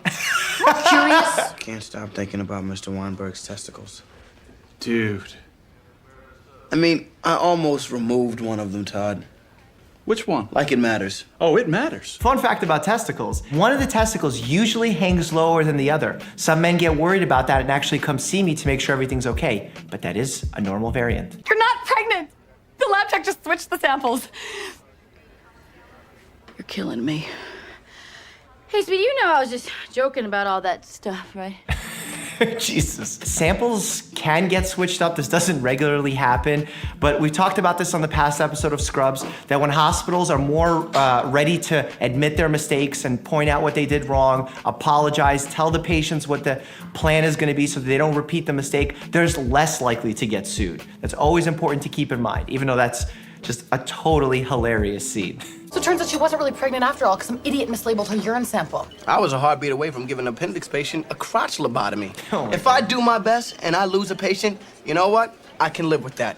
But if a clerical error is the reason why a guy's walking around here with only the lonely, well, damn, that don't sit well with the big dog. Well, that's why nowadays we do a timeout where we literally, before we start the operation, before the patient gets put under, we say the patient's name, we describe the procedure, we talk about the site of the surgery, we get the nurse to confirm, the doctor to confirm, so everybody's on the same page, which decreases the likelihood of making a mistake. Oh, and very important to note, while the patient's asleep and we're performing the surgery, the nurse that's in charge of assisting the doctor is counting all of the instruments, is counting how many gauze pads are being used, all of the rags, everything is counted before and after to make sure nothing gets left inside the patient, because this has happened before, and it's a horrible, horrible mistake. I was paged because Ben's blood work was finally ready. Unfortunately, the chart wasn't in the outbox. I'd knock, but the hematopathologist is the meanest, intern-hatingest monster in this hospital. It's funny because nowadays, all our results are in the computer. So as soon as we get results back, we just pop open a computer. All the results are there to review. If we have any questions, we can contact the pathologist or radiologist, whoever's running the test, to get more info. But computers have made this process a lot easier. Come on, good news. Hey, Bambi.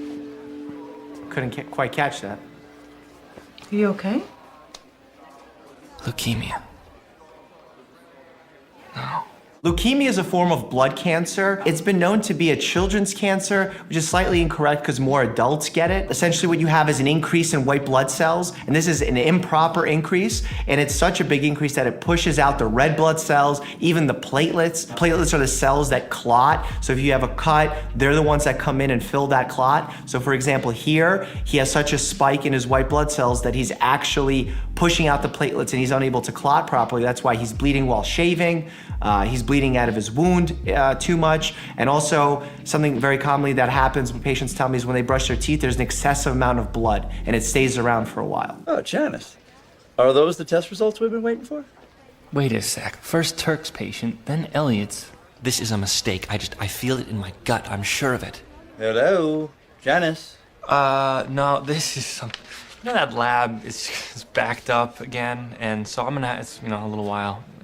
Actually, he's not wrong in doing that. When I have a patient who, I guess it's not the same as this situation, but let's say I have a patient who doesn't have any symptoms, and I order blood tests for a screening purpose, and something comes out horribly inaccurate, signaling a form of disease. My first job is to recheck that lab value to make sure that there wasn't a mistake, because that does happen. There's been times where I checked the red blood cell count of my patients and found them to be horribly anemic. It didn't make sense. It didn't fit their clinical symptoms. It didn't fit their vital signs. So I asked the lab to repeat the test, and voila, their labs were totally normal. So if you feel that the clinical presentation doesn't match what's on the blood, recheck it. You know there's only one more person to talk to. The hematopathologist. Hello? Call me Dr. Bob. You go by your first name? No, first name's Fred. Fred? Bob? What can I do you for? Hi, I was hoping love that you could interaction. recheck Ben Sullivan's blood smear. Well, that depends, young man. Do you actually think I made a mistake, or do you just wish I did? I kind of wish you did. Then I'll do it. Sorry there, giant 70s security guard guy. Cold out here, huh? Yes. Ugh. Where is his wound? He just had a nail go through his right hand. Sweet take to be always working. Being a lab nerd, that was a mistake. Whenever you put a slide onto a microscope, you have to use the lowest magnification possible so that you don't put the high magnification on and then end up breaking the slide. Let's try this again. Are those the test results?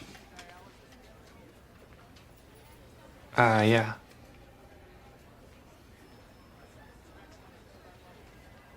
Ben, you have leukemia.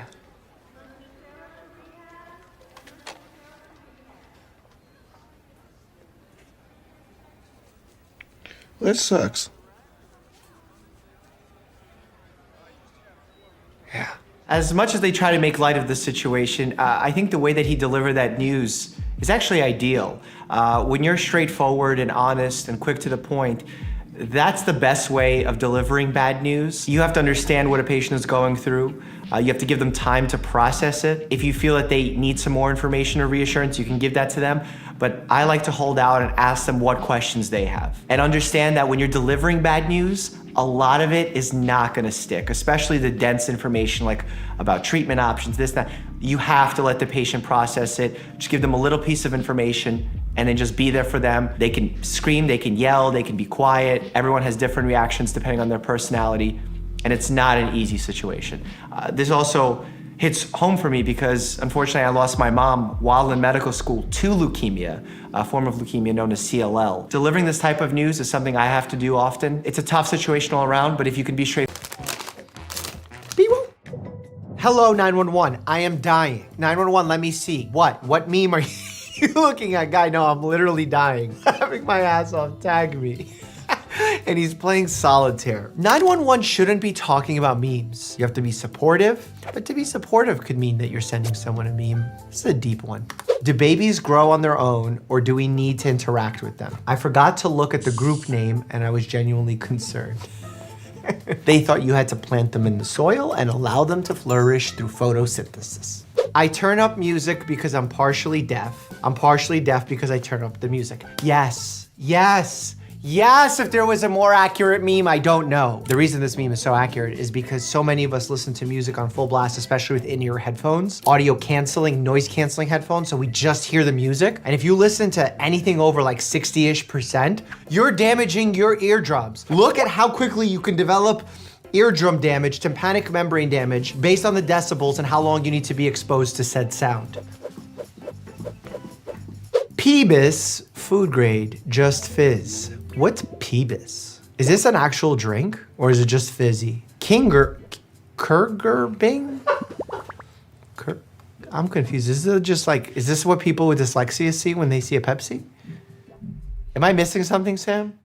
Worst pinata ever. I just had 3 of these removed because they were coming for me. For those who don't know, this is some kind of bee wasp nest.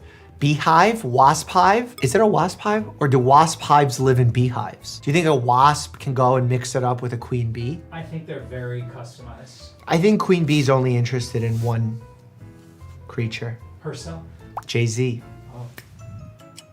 Let it sink in. Let it sink in. Queen bee.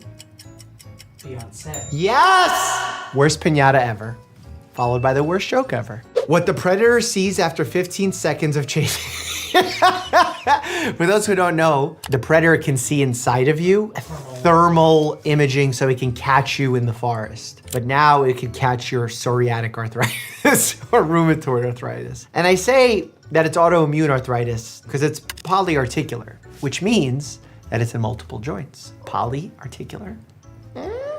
Stop dieting, start farting. And that's the way you get ripped. Just a little gassy monster, just like Bear. Y'all ever just say F it and eat it with the shell? No, with sunflower seeds maybe, but not with the Big Mac paper. Don't eat paper. I had no idea you could buy this. I've just been using chocolate and Netflix. I've been just using puppy slobber and dog kisses. And never hurts to have a good protein chip. Yeah. My head hurts, my throat's scorched, and I have terrible taste in my mouth. Man, we got lit last night. Also, you got carved. And if you get carved and lit in the same night, medically, not compatible with life. This is how you make neon green. The neon green. The neon green. It's the first pun that I got right away. Verde. Verde. Sam Bowers, if you're in this Discord, your life needs to be consuming Dr. Mike videos 24/7. Turn it on your phone, TVs, tablets, watches, you name it. Whoa. We got Mama Dr. Jones on the telly, Brandon Marshall on the laptopy, gaming on the other laptopy, a little kitty watching Brandon Marshall. Oh, and Mama Dr. Jones on the lower laptop, and on the iPad, we got a medical memes. You know what? I approve of this image. Sam, did you really write that? I did. That's really sweet, actually. You're fired! When I start seeing Christmas decorations in early November, seriously, don't put Tabasco in your eye because it's really gonna burn. The capsaicin doesn't mesh well with the eyes. That's why if you're eating like spicy food and you rub your eyes, oh boy, that's a disaster. Lots of watering, lots of histamine response. Ooh, pain. If overthinking was a workout, oh my God, I would have an 8-pack. I would have a 4-head and an 8-pack.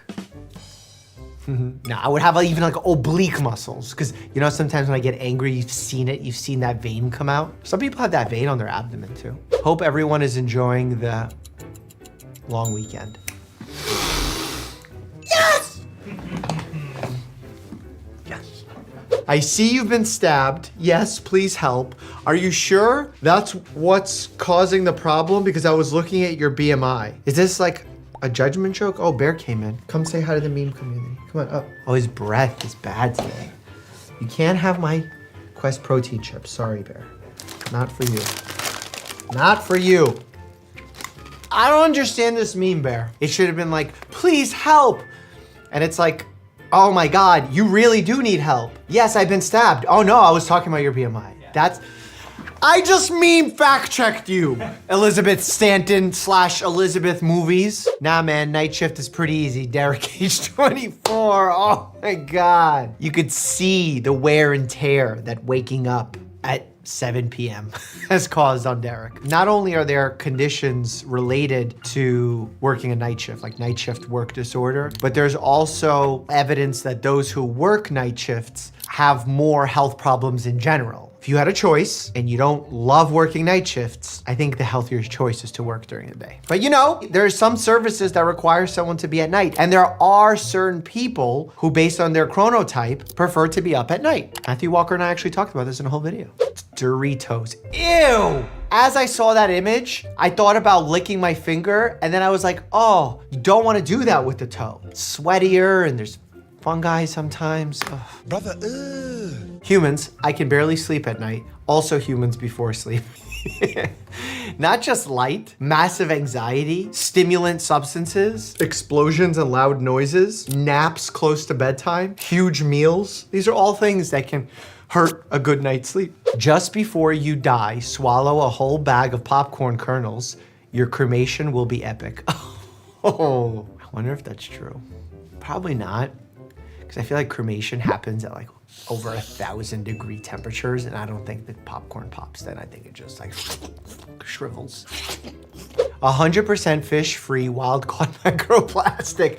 Not great. Honestly, that's these days, this is a sad reality that there's a lot of microplastics in the foods we're consuming. The solution for which I do not currently have.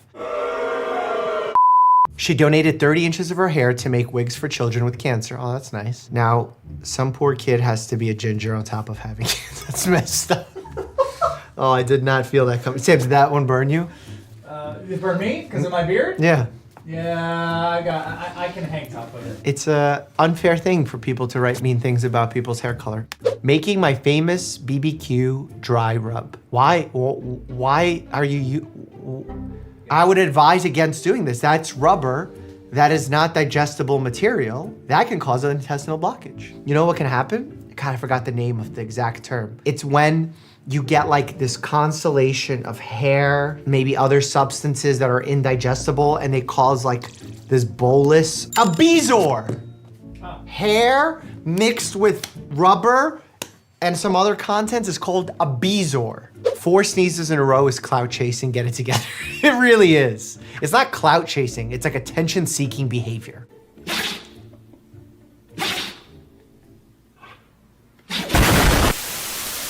My brain when I read the word hippocampus. Facts. It's in the brain, that's all you need to know.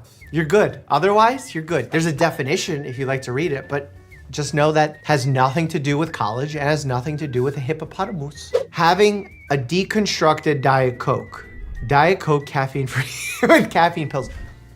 That's a lot. That's like the other day I heard someone say like a Napa latte, which is like you take a nap and you have an espresso so that when you wake up from the nap, because it takes like 30 minutes for the caffeine to kick in, you get like double the rest because your body clears the adenosine, which makes you feel more alert. And then your body also blocks the adenosine receptors with the caffeine as well. Kind of interesting.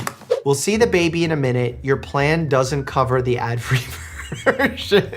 Oh, it's so sad that the EKG strip is so inaccurate. And why is there dynamite behind the EKG? Well, that's a little weird. I'm never lonely because I got these little guys with me. You know, it happens to me too, and I don't even have a good answer. Floaters? I don't know. The little squids that hang out with you.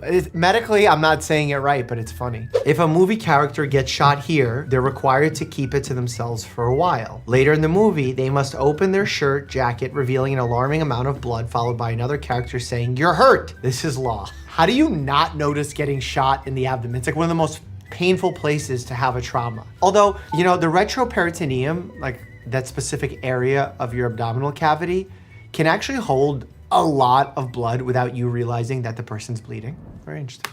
Vitamin B12, intestine, intrinsic factor. Oh, word! You need intrinsic factor to be produced in order for your body to be able to get the B12. And sometimes believe it's called pernicious anemia, where you lack intrinsic factor and therefore develop anemia due to a lack of B12. Should I fact check myself? Pernicious anemia is a type of B12 deficiency anemia that occurs when the body doesn't produce enough intrinsic factor, a protein that helps the body absorb. Not even a hematologist off the bat knew that. It's weird that after 10 years of practicing medicine, I'm excited the fact that I knew a fairly common condition. Fairly common in the sense of like it's tested often. I should have known that and I shouldn't be as excited as I am, but maybe it's because I have enough protein.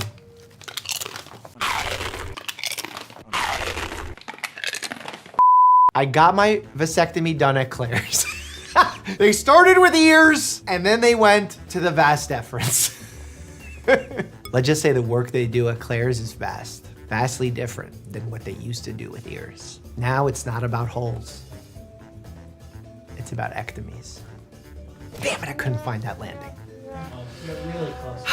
Really close. Sleigh bells ring. Are you listening? Chest is tight. Nitroglycerin. Nitroglycerin is a vasodilator. Helps open up blood vessels so that you could perfuse certain parts of your body that are very important, like the heart. And we need to give this medication. And it's one of the more important times you need to be honest with your doctor and tell them if you're taking sildenafil, also known as Viagra, also known as... Sarge, not to pry, but I couldn't help it over here. You going to the doctor? Everything okay? HIPAA, my friend. I'm getting a vasectomy. My ears are burning. Why is everyone involved? There's no patient privacy. On the spot? They are reversible, but we like to think of them as irreversible so people don't just do them willy-nilly. There are really rare instances of a vasectomy failing. Dr. Urologist to you? All right, let's get started. Scully, where are you on digitizing the old case files? As of yesterday, I'm officially 1% done. Why are you smiling?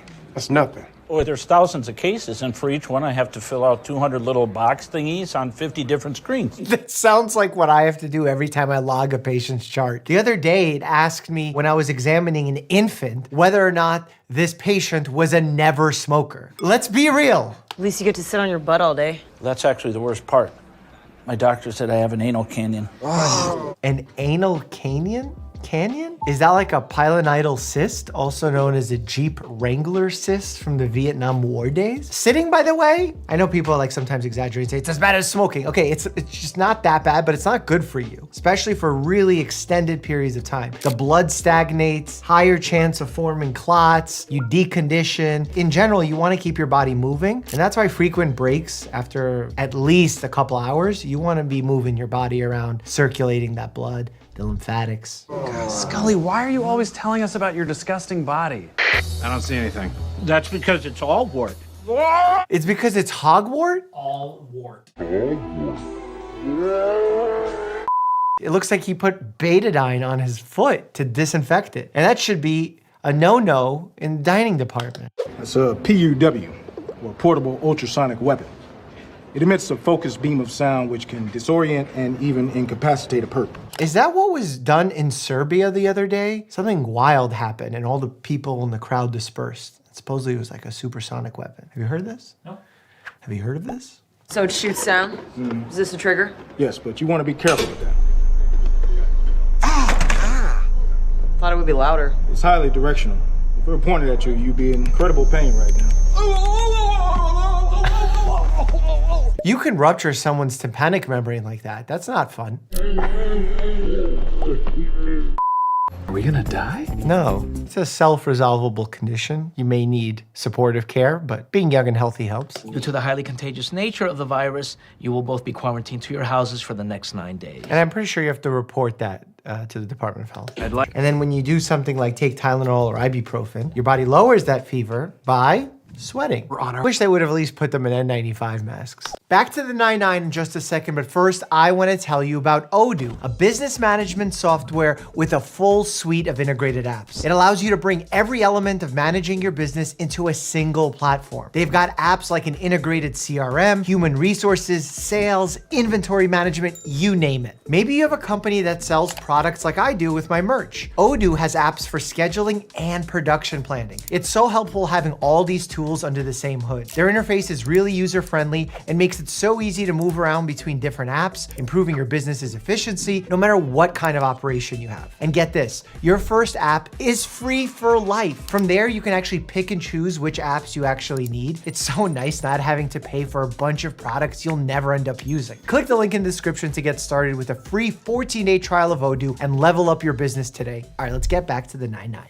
Most of the killer's incisions are very sloppy, but then once he gets to the heart, they become very careful. I mean, look at the vena cava. That's a clean cut. Game recognized game. I don't understand. Did someone steal someone's organs? Caleb, we're tracking a serial killer, and I was thinking you could help us get inside his head. Just because I ate humans doesn't mean that I'm inhuman, Jake. Caleb, come on, that's not what I meant. It means you're a cannibal. You know what? There was some weird guy on the forum recently. Do you know anything else about him? I'd never seen him on there before, but you could check the logs. I'll approve you. I'm an admin. Oh, you might want to switch to incognito mode. Otherwise, your targeted ads will be pretty cannibal specific. What targeted ads do cannibals get? Good knives. Good knives, cutting boards, saws. All kitchenware. Anything Nick DiGiovanni is selling? Yeah. Makes you wonder. No, I'll tell you one thing. You are not looking for a cannibal. Why do you say that? With all that blood, no self-respecting cannibal would waste all that sauce. Sauce. Those are some nice tools. I would love to spread some ribs using that sternum retractor, but they only sell those to hospitals. Oh, they would give surgical equipment. That's the ads you'd get. It would think you're either a doctor or a cannibal. Most doctors probably get the same ads as cannibals. I should clarify that, surgeons. We're not looking for a serial killer. He stole the hearts for a transplant. Boom, we solved it. Boyo, give me a hug. Here's where we can see him! There's a heart in the cooler. Sorry, Rinaldi. The only transplant happening today is your ass to jail. He is definitely unconscious and didn't hear any of that, but I'm still pumped. Case closed, let's go! Most of these organs, especially the ones that are highly vascular, last a matter of hours, not days. Shortcut! You just got Jake! Oh, Jake, you okay? No, Serge. I got hit by a car. Mechanism of injury is one of the most important factors to know how bad an injury will be. You could have died, man. I wasn't hurt that badly. The doctor said all my bleeding was internal. That's where the blood's supposed to be. No, it's supposed to be in the blood vessels, not just floating around inside your cavities. There's levels to internal. There's internal cavity, And then there's internal blood vessel. It needs to be in the vessel. And when I say vessel, I mean artery, vein, capillary, you know. Santiago, I'm gonna come at you and you're gonna take me down. You better impress me if you want that recommendation to be good. I'm gonna try, Sarge. Here we go. Oh, that's a lot of blood. If it helps, I brought you some soothing ginger tea. Will it repair the place where my nose came off my skull? I don't know, but it's supposed to have healing vapors, so try inhaling it. Is something bad gonna happen? I think ginger's totally fine for the nose. It burns? The vapors burn! Sorry, I'll take it down! Oh, no, second-degree crotch burn. No, don't! I am petrified of you. I never understood those drive-thrus where people get a hot drink, they spill on themselves and they sue and then win. This just happened the other day in Starbucks. Like a huge sum of money. Die, pig! Oh, did he get shot in the butt? That's the glute max, glute med, maybe even the femoral neck. Back in the 9-9. Why is his abdomen taped up if it went in his butt? What are you wearing there, buddy? None of my pants fit over my butt cast. Oh, it's a butt cast. Did you need a butt cast? You would think that he probably shouldn't be moving around if he truly fractured his hip. We actually call that non-weight bearing. We're doing a diet together. My wife found it. She heard about it at Mommy and Me Graphic Design. Wait, it might have been Tyler Karate. She takes our little ladies to so many classes, I can't keep it straight. Childhood is truly a time of wonder. This diet is very scientific, sir. All the meals are pre-planned and delivered to your doorstep. That's helpful because you don't have time to make them. This is our breakfast. An orange wedge, 3 cashew nuts, and a solitary grape. Dr. Gundry would not approve. He would say, might as well have a chocolate. Might as well. This seems unnecessary to me. You're all in perfect shape. You can always be healthier, sir. And I like the challenge. Plus, it's good team building. Health is not about a number on a scale. The number can be very extreme on that scale, leading to a higher likelihood of unhealthiness. But just because your weight is good doesn't mean your health is good. Pro tip, lick the baggie. There's food molecules in there. No, there's PFA molecules in there. Quick reminder that today is Sergeant Santiago's last day before maternity leave. Yes. We'll see you in 3 months. She gets 3 months off. Can I take a maternity leave? Are you giving birth to a baby? I'm having a 7-pound mass removed from my abdomen next week. Oh. Yeah. A 7-pound mass? A fibroma? It could be a lot of things, obviously. What was that? You need to go to a hospital right now. I don't want a birth happening around me. It's way too gross. I'm nowhere near giving birth. I haven't even lost my mucus plug. You need to get the out of here. Most hospitals have generators, so they should be okay. Okay, your contractions are 3 minutes apart. It's officially time to go to the hospital. Not yet. Do you know how thin your cervix is right now? Ripening. These are actual terms we use, by the way.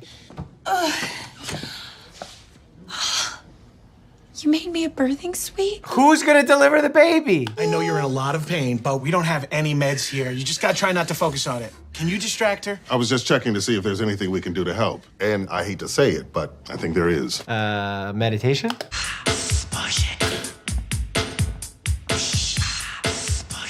Distraction doesn't work for pain control. I'm here! Oh, Jake! I can't believe I made it! He's gonna faint. Actually, one of my patients that I helped deliver her baby as a resident just commented on one of my Instagram posts a very lovely message. We did it, Ames. We made the world's hottest baby. Say cute, Jake. Yeah, hot, it just weird context, sir. Okay, we have a few more questions for you, doctor. Doctor, huh? It's funny when people call dentists doctor. We are doctors. We do 4 years of medical school. That was called dental school. You know, it's actually harder to get into dental school than medical school. Oh, I wonder if that's true. Most people want to become actual doctors. That's ridiculous. It's not like we're college professors calling ourselves doctors. They're not PhDs, that's for sure. Maybe let's refocus. No, the problem here is that medical practitioners have co-opted the word doctor. Okay, Captain. Now, I know we live in a world where anything can mean anything, and nobody even cares about etymology. It has 16,000 responses. I'm about to weigh in on this, react to what people are saying. Are you ready? I'm ready. Bear, are you ready? Bee-woo!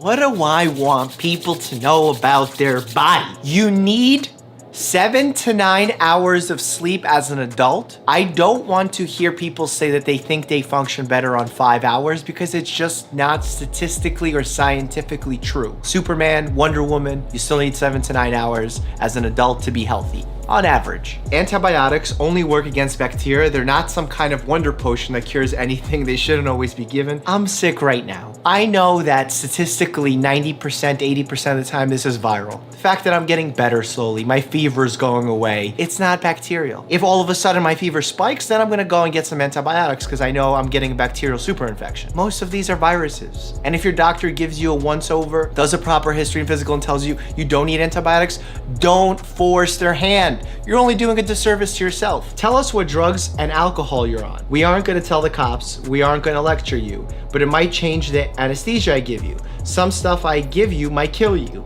If you drink a 30 pack a day, tell me. Okay, this goes into the whole idea of patient confidentiality. So first of all, if you tell your doctor something, no one else in the world is gonna know about it unless you give us the rights to share that with that person. There is a lot of drug-drug interactions that we wanna avoid. Very commonly, at least in my line of work, what's happened is a patient, I can sense, or I know they have a history of cocaine use, and if you give a medication known as a beta blocker, which you give to slow the rhythm of the heart, improve circulation to the heart after a heart attack, you don't want to give these two medications together. So when patients come in, I ask them, tell me what drugs you've taken, tell me what you've been taking most recently.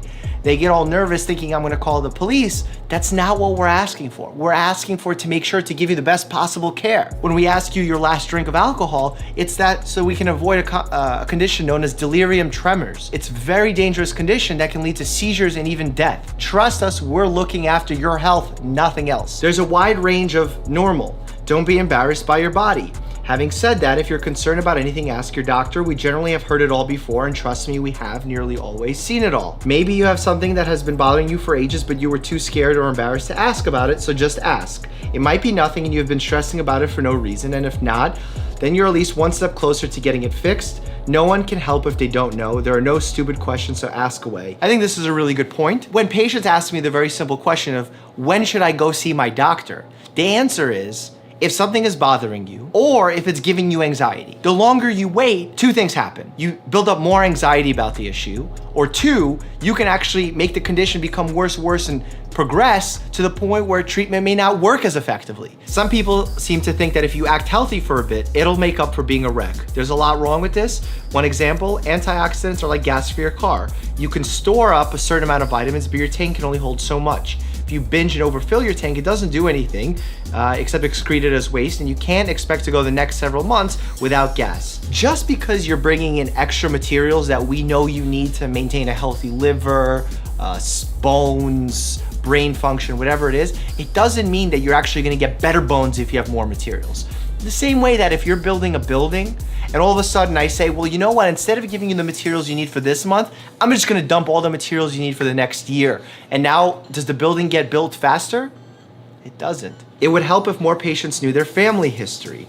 Prevention is becoming more and more important in medicine, and treating a disease in its early stages is a lot better than catching it late. That's very true. I think that in general, we as a society are not very good at keeping track of our medical history. Many of my patients come in and can be taking 10 medications, not know what they are outside of the color, size, and shape of the pill. They don't know what medical diagnosis they have, which ones have resolved, and they don't no longer suffer with that illness. And then the family history is obviously in addition to that. The more we can stay on top of that and be leaders for our own health, the better outcomes we're gonna have. I beat my meats. Okay, not the greatest name. Don't do DIY surgery or hold off on reporting things that are obvious warning signs. Don't be the guy who tried to remove his skin cancer with a knife. Duh? Yeah, please don't do your own surgery. I have seen some videos online of people like popping their cysts. Stop that. Stop that. Just because you watch some pimple popping videos on YouTube doesn't mean that you're qualified to do that. It looks simple, but there's a lot of things that can go wrong. There could be a blood vessel there that you pop and now all of a sudden you can't control the bleeding. What are you gonna do then? What happens is whatever cyst you took out actually turned out to be cancerous. Now you'll never know because you didn't send it to pathology. Good point, beat my meat. You need some kind of exercise. Doesn't matter how you feel right now. Sitting for 12 to 16 hours a day will have negative consequences. 100% true. In fact, before doing this video, I contemplated doing a video on the dangers of sitting. That may sound funny, but it's so true. Sitting is like the new smoking is a slogan that's been used by media companies, and some people saying, oh, it's overblown, it's overblown. The amount of risk is overblown, but the fact that sitting for too long affects your mental health, your physical health, your cancer risk, muscle aches and pains. Stop sitting for 14 hours at a time, playing video games, Netflix, YouTube, all this stuff. Take a break, stand up, go for a walk, get a puppy, go on a date, get some water, go pee. Whatever your excuse is, walk around and be happy and healthy. Your kidneys and liver cheerfully do all the toxin elimination you'll ever need. I love that term, cheerfully. Cleanses and other detoxifying products are BS, woo, and a waste of money. The people who sell them are predators who only care about your money becoming theirs. That's 100% true. As I said in my TED Talk, IKA experts are interested in one thing and one thing only, and it's not slimming your waistline, it's slimming your wallet. That administering CPR compressions as soon as possible is one of the greatest indicators of successful outcomes. You are right, and that's why we say chest compressions, chest compressions, chest compressions. Instead of saying hands-only CPR, I like saying chest compressions, chest compressions, chest compressions, because that's the first thing you should do if you feel no pulse and someone's non-responsive. You'll not only save a life, but you'll be proud that you too have some medical knowledge, can improve this world. Some things just don't belong in your rectum. I would go ahead and say most things don't belong in your rectum. I think some is an understatement there. You often will feel normal even with high blood pressure. It's found incidentally, so don't wait until it gives you symptoms you don't want to go through. Very good point here. Too many of my patients think that because they feel fine, that there's nothing wrong with their blood pressure. It's not something you feel. It's something intrinsically happening that your heart has to battle against. Therefore, you increase your possibility of developing heart disease. And as we know, that's not good. And also strokes. Even worse. Not only should you be listening to your doctor and taking the medications or treatment that the doctor prescribed to you, you should be taking it regularly and consistently. I'm a vet, but I'm sure doctors will have come across this too. Amputated limbs do not grow back. I've had too many people asking me how long it will take for their pet's amputated limb to grow back. So I'm assuming a few doctors out there will have patients asking the same of their own missing limbs. Yeah, limbs don't grow back. If you reattach them the right way, they can heal, but they don't regrow. Ooh, Kofico, your mental health is just as important as your physical health. How did I not give that one to you guys in the beginning? I'm so passionate about that. If you are not healthy mentally, it will reflect in your physical health. Give you a simple example. If you're very stressed or depressed, that can affect your blood pressure. When your blood pressure is high, it causes increased rates of heart disease and stroke. If you're depressed and your cortisol levels are high, which are your stress hormones, it constantly keeps your body in a high sympathetic state, basically a fight or flight state. It doesn't heal well, it doesn't digest well, you don't get nutrients from food very well. You could see how a worse mental state will give you a worse physical state outcome. Believe it. This isn't woo-woo. Just because a part of your body hurts does not mean that part of your body is damaged or out of alignment or needs to be repaired. You can have tissue damage without pain, or you can have no tissue damage with a lot of pain. Absolutely correct, absolutely agree. And the reason why I actually discourage my patients from rushing to get MRIs, here's what happens.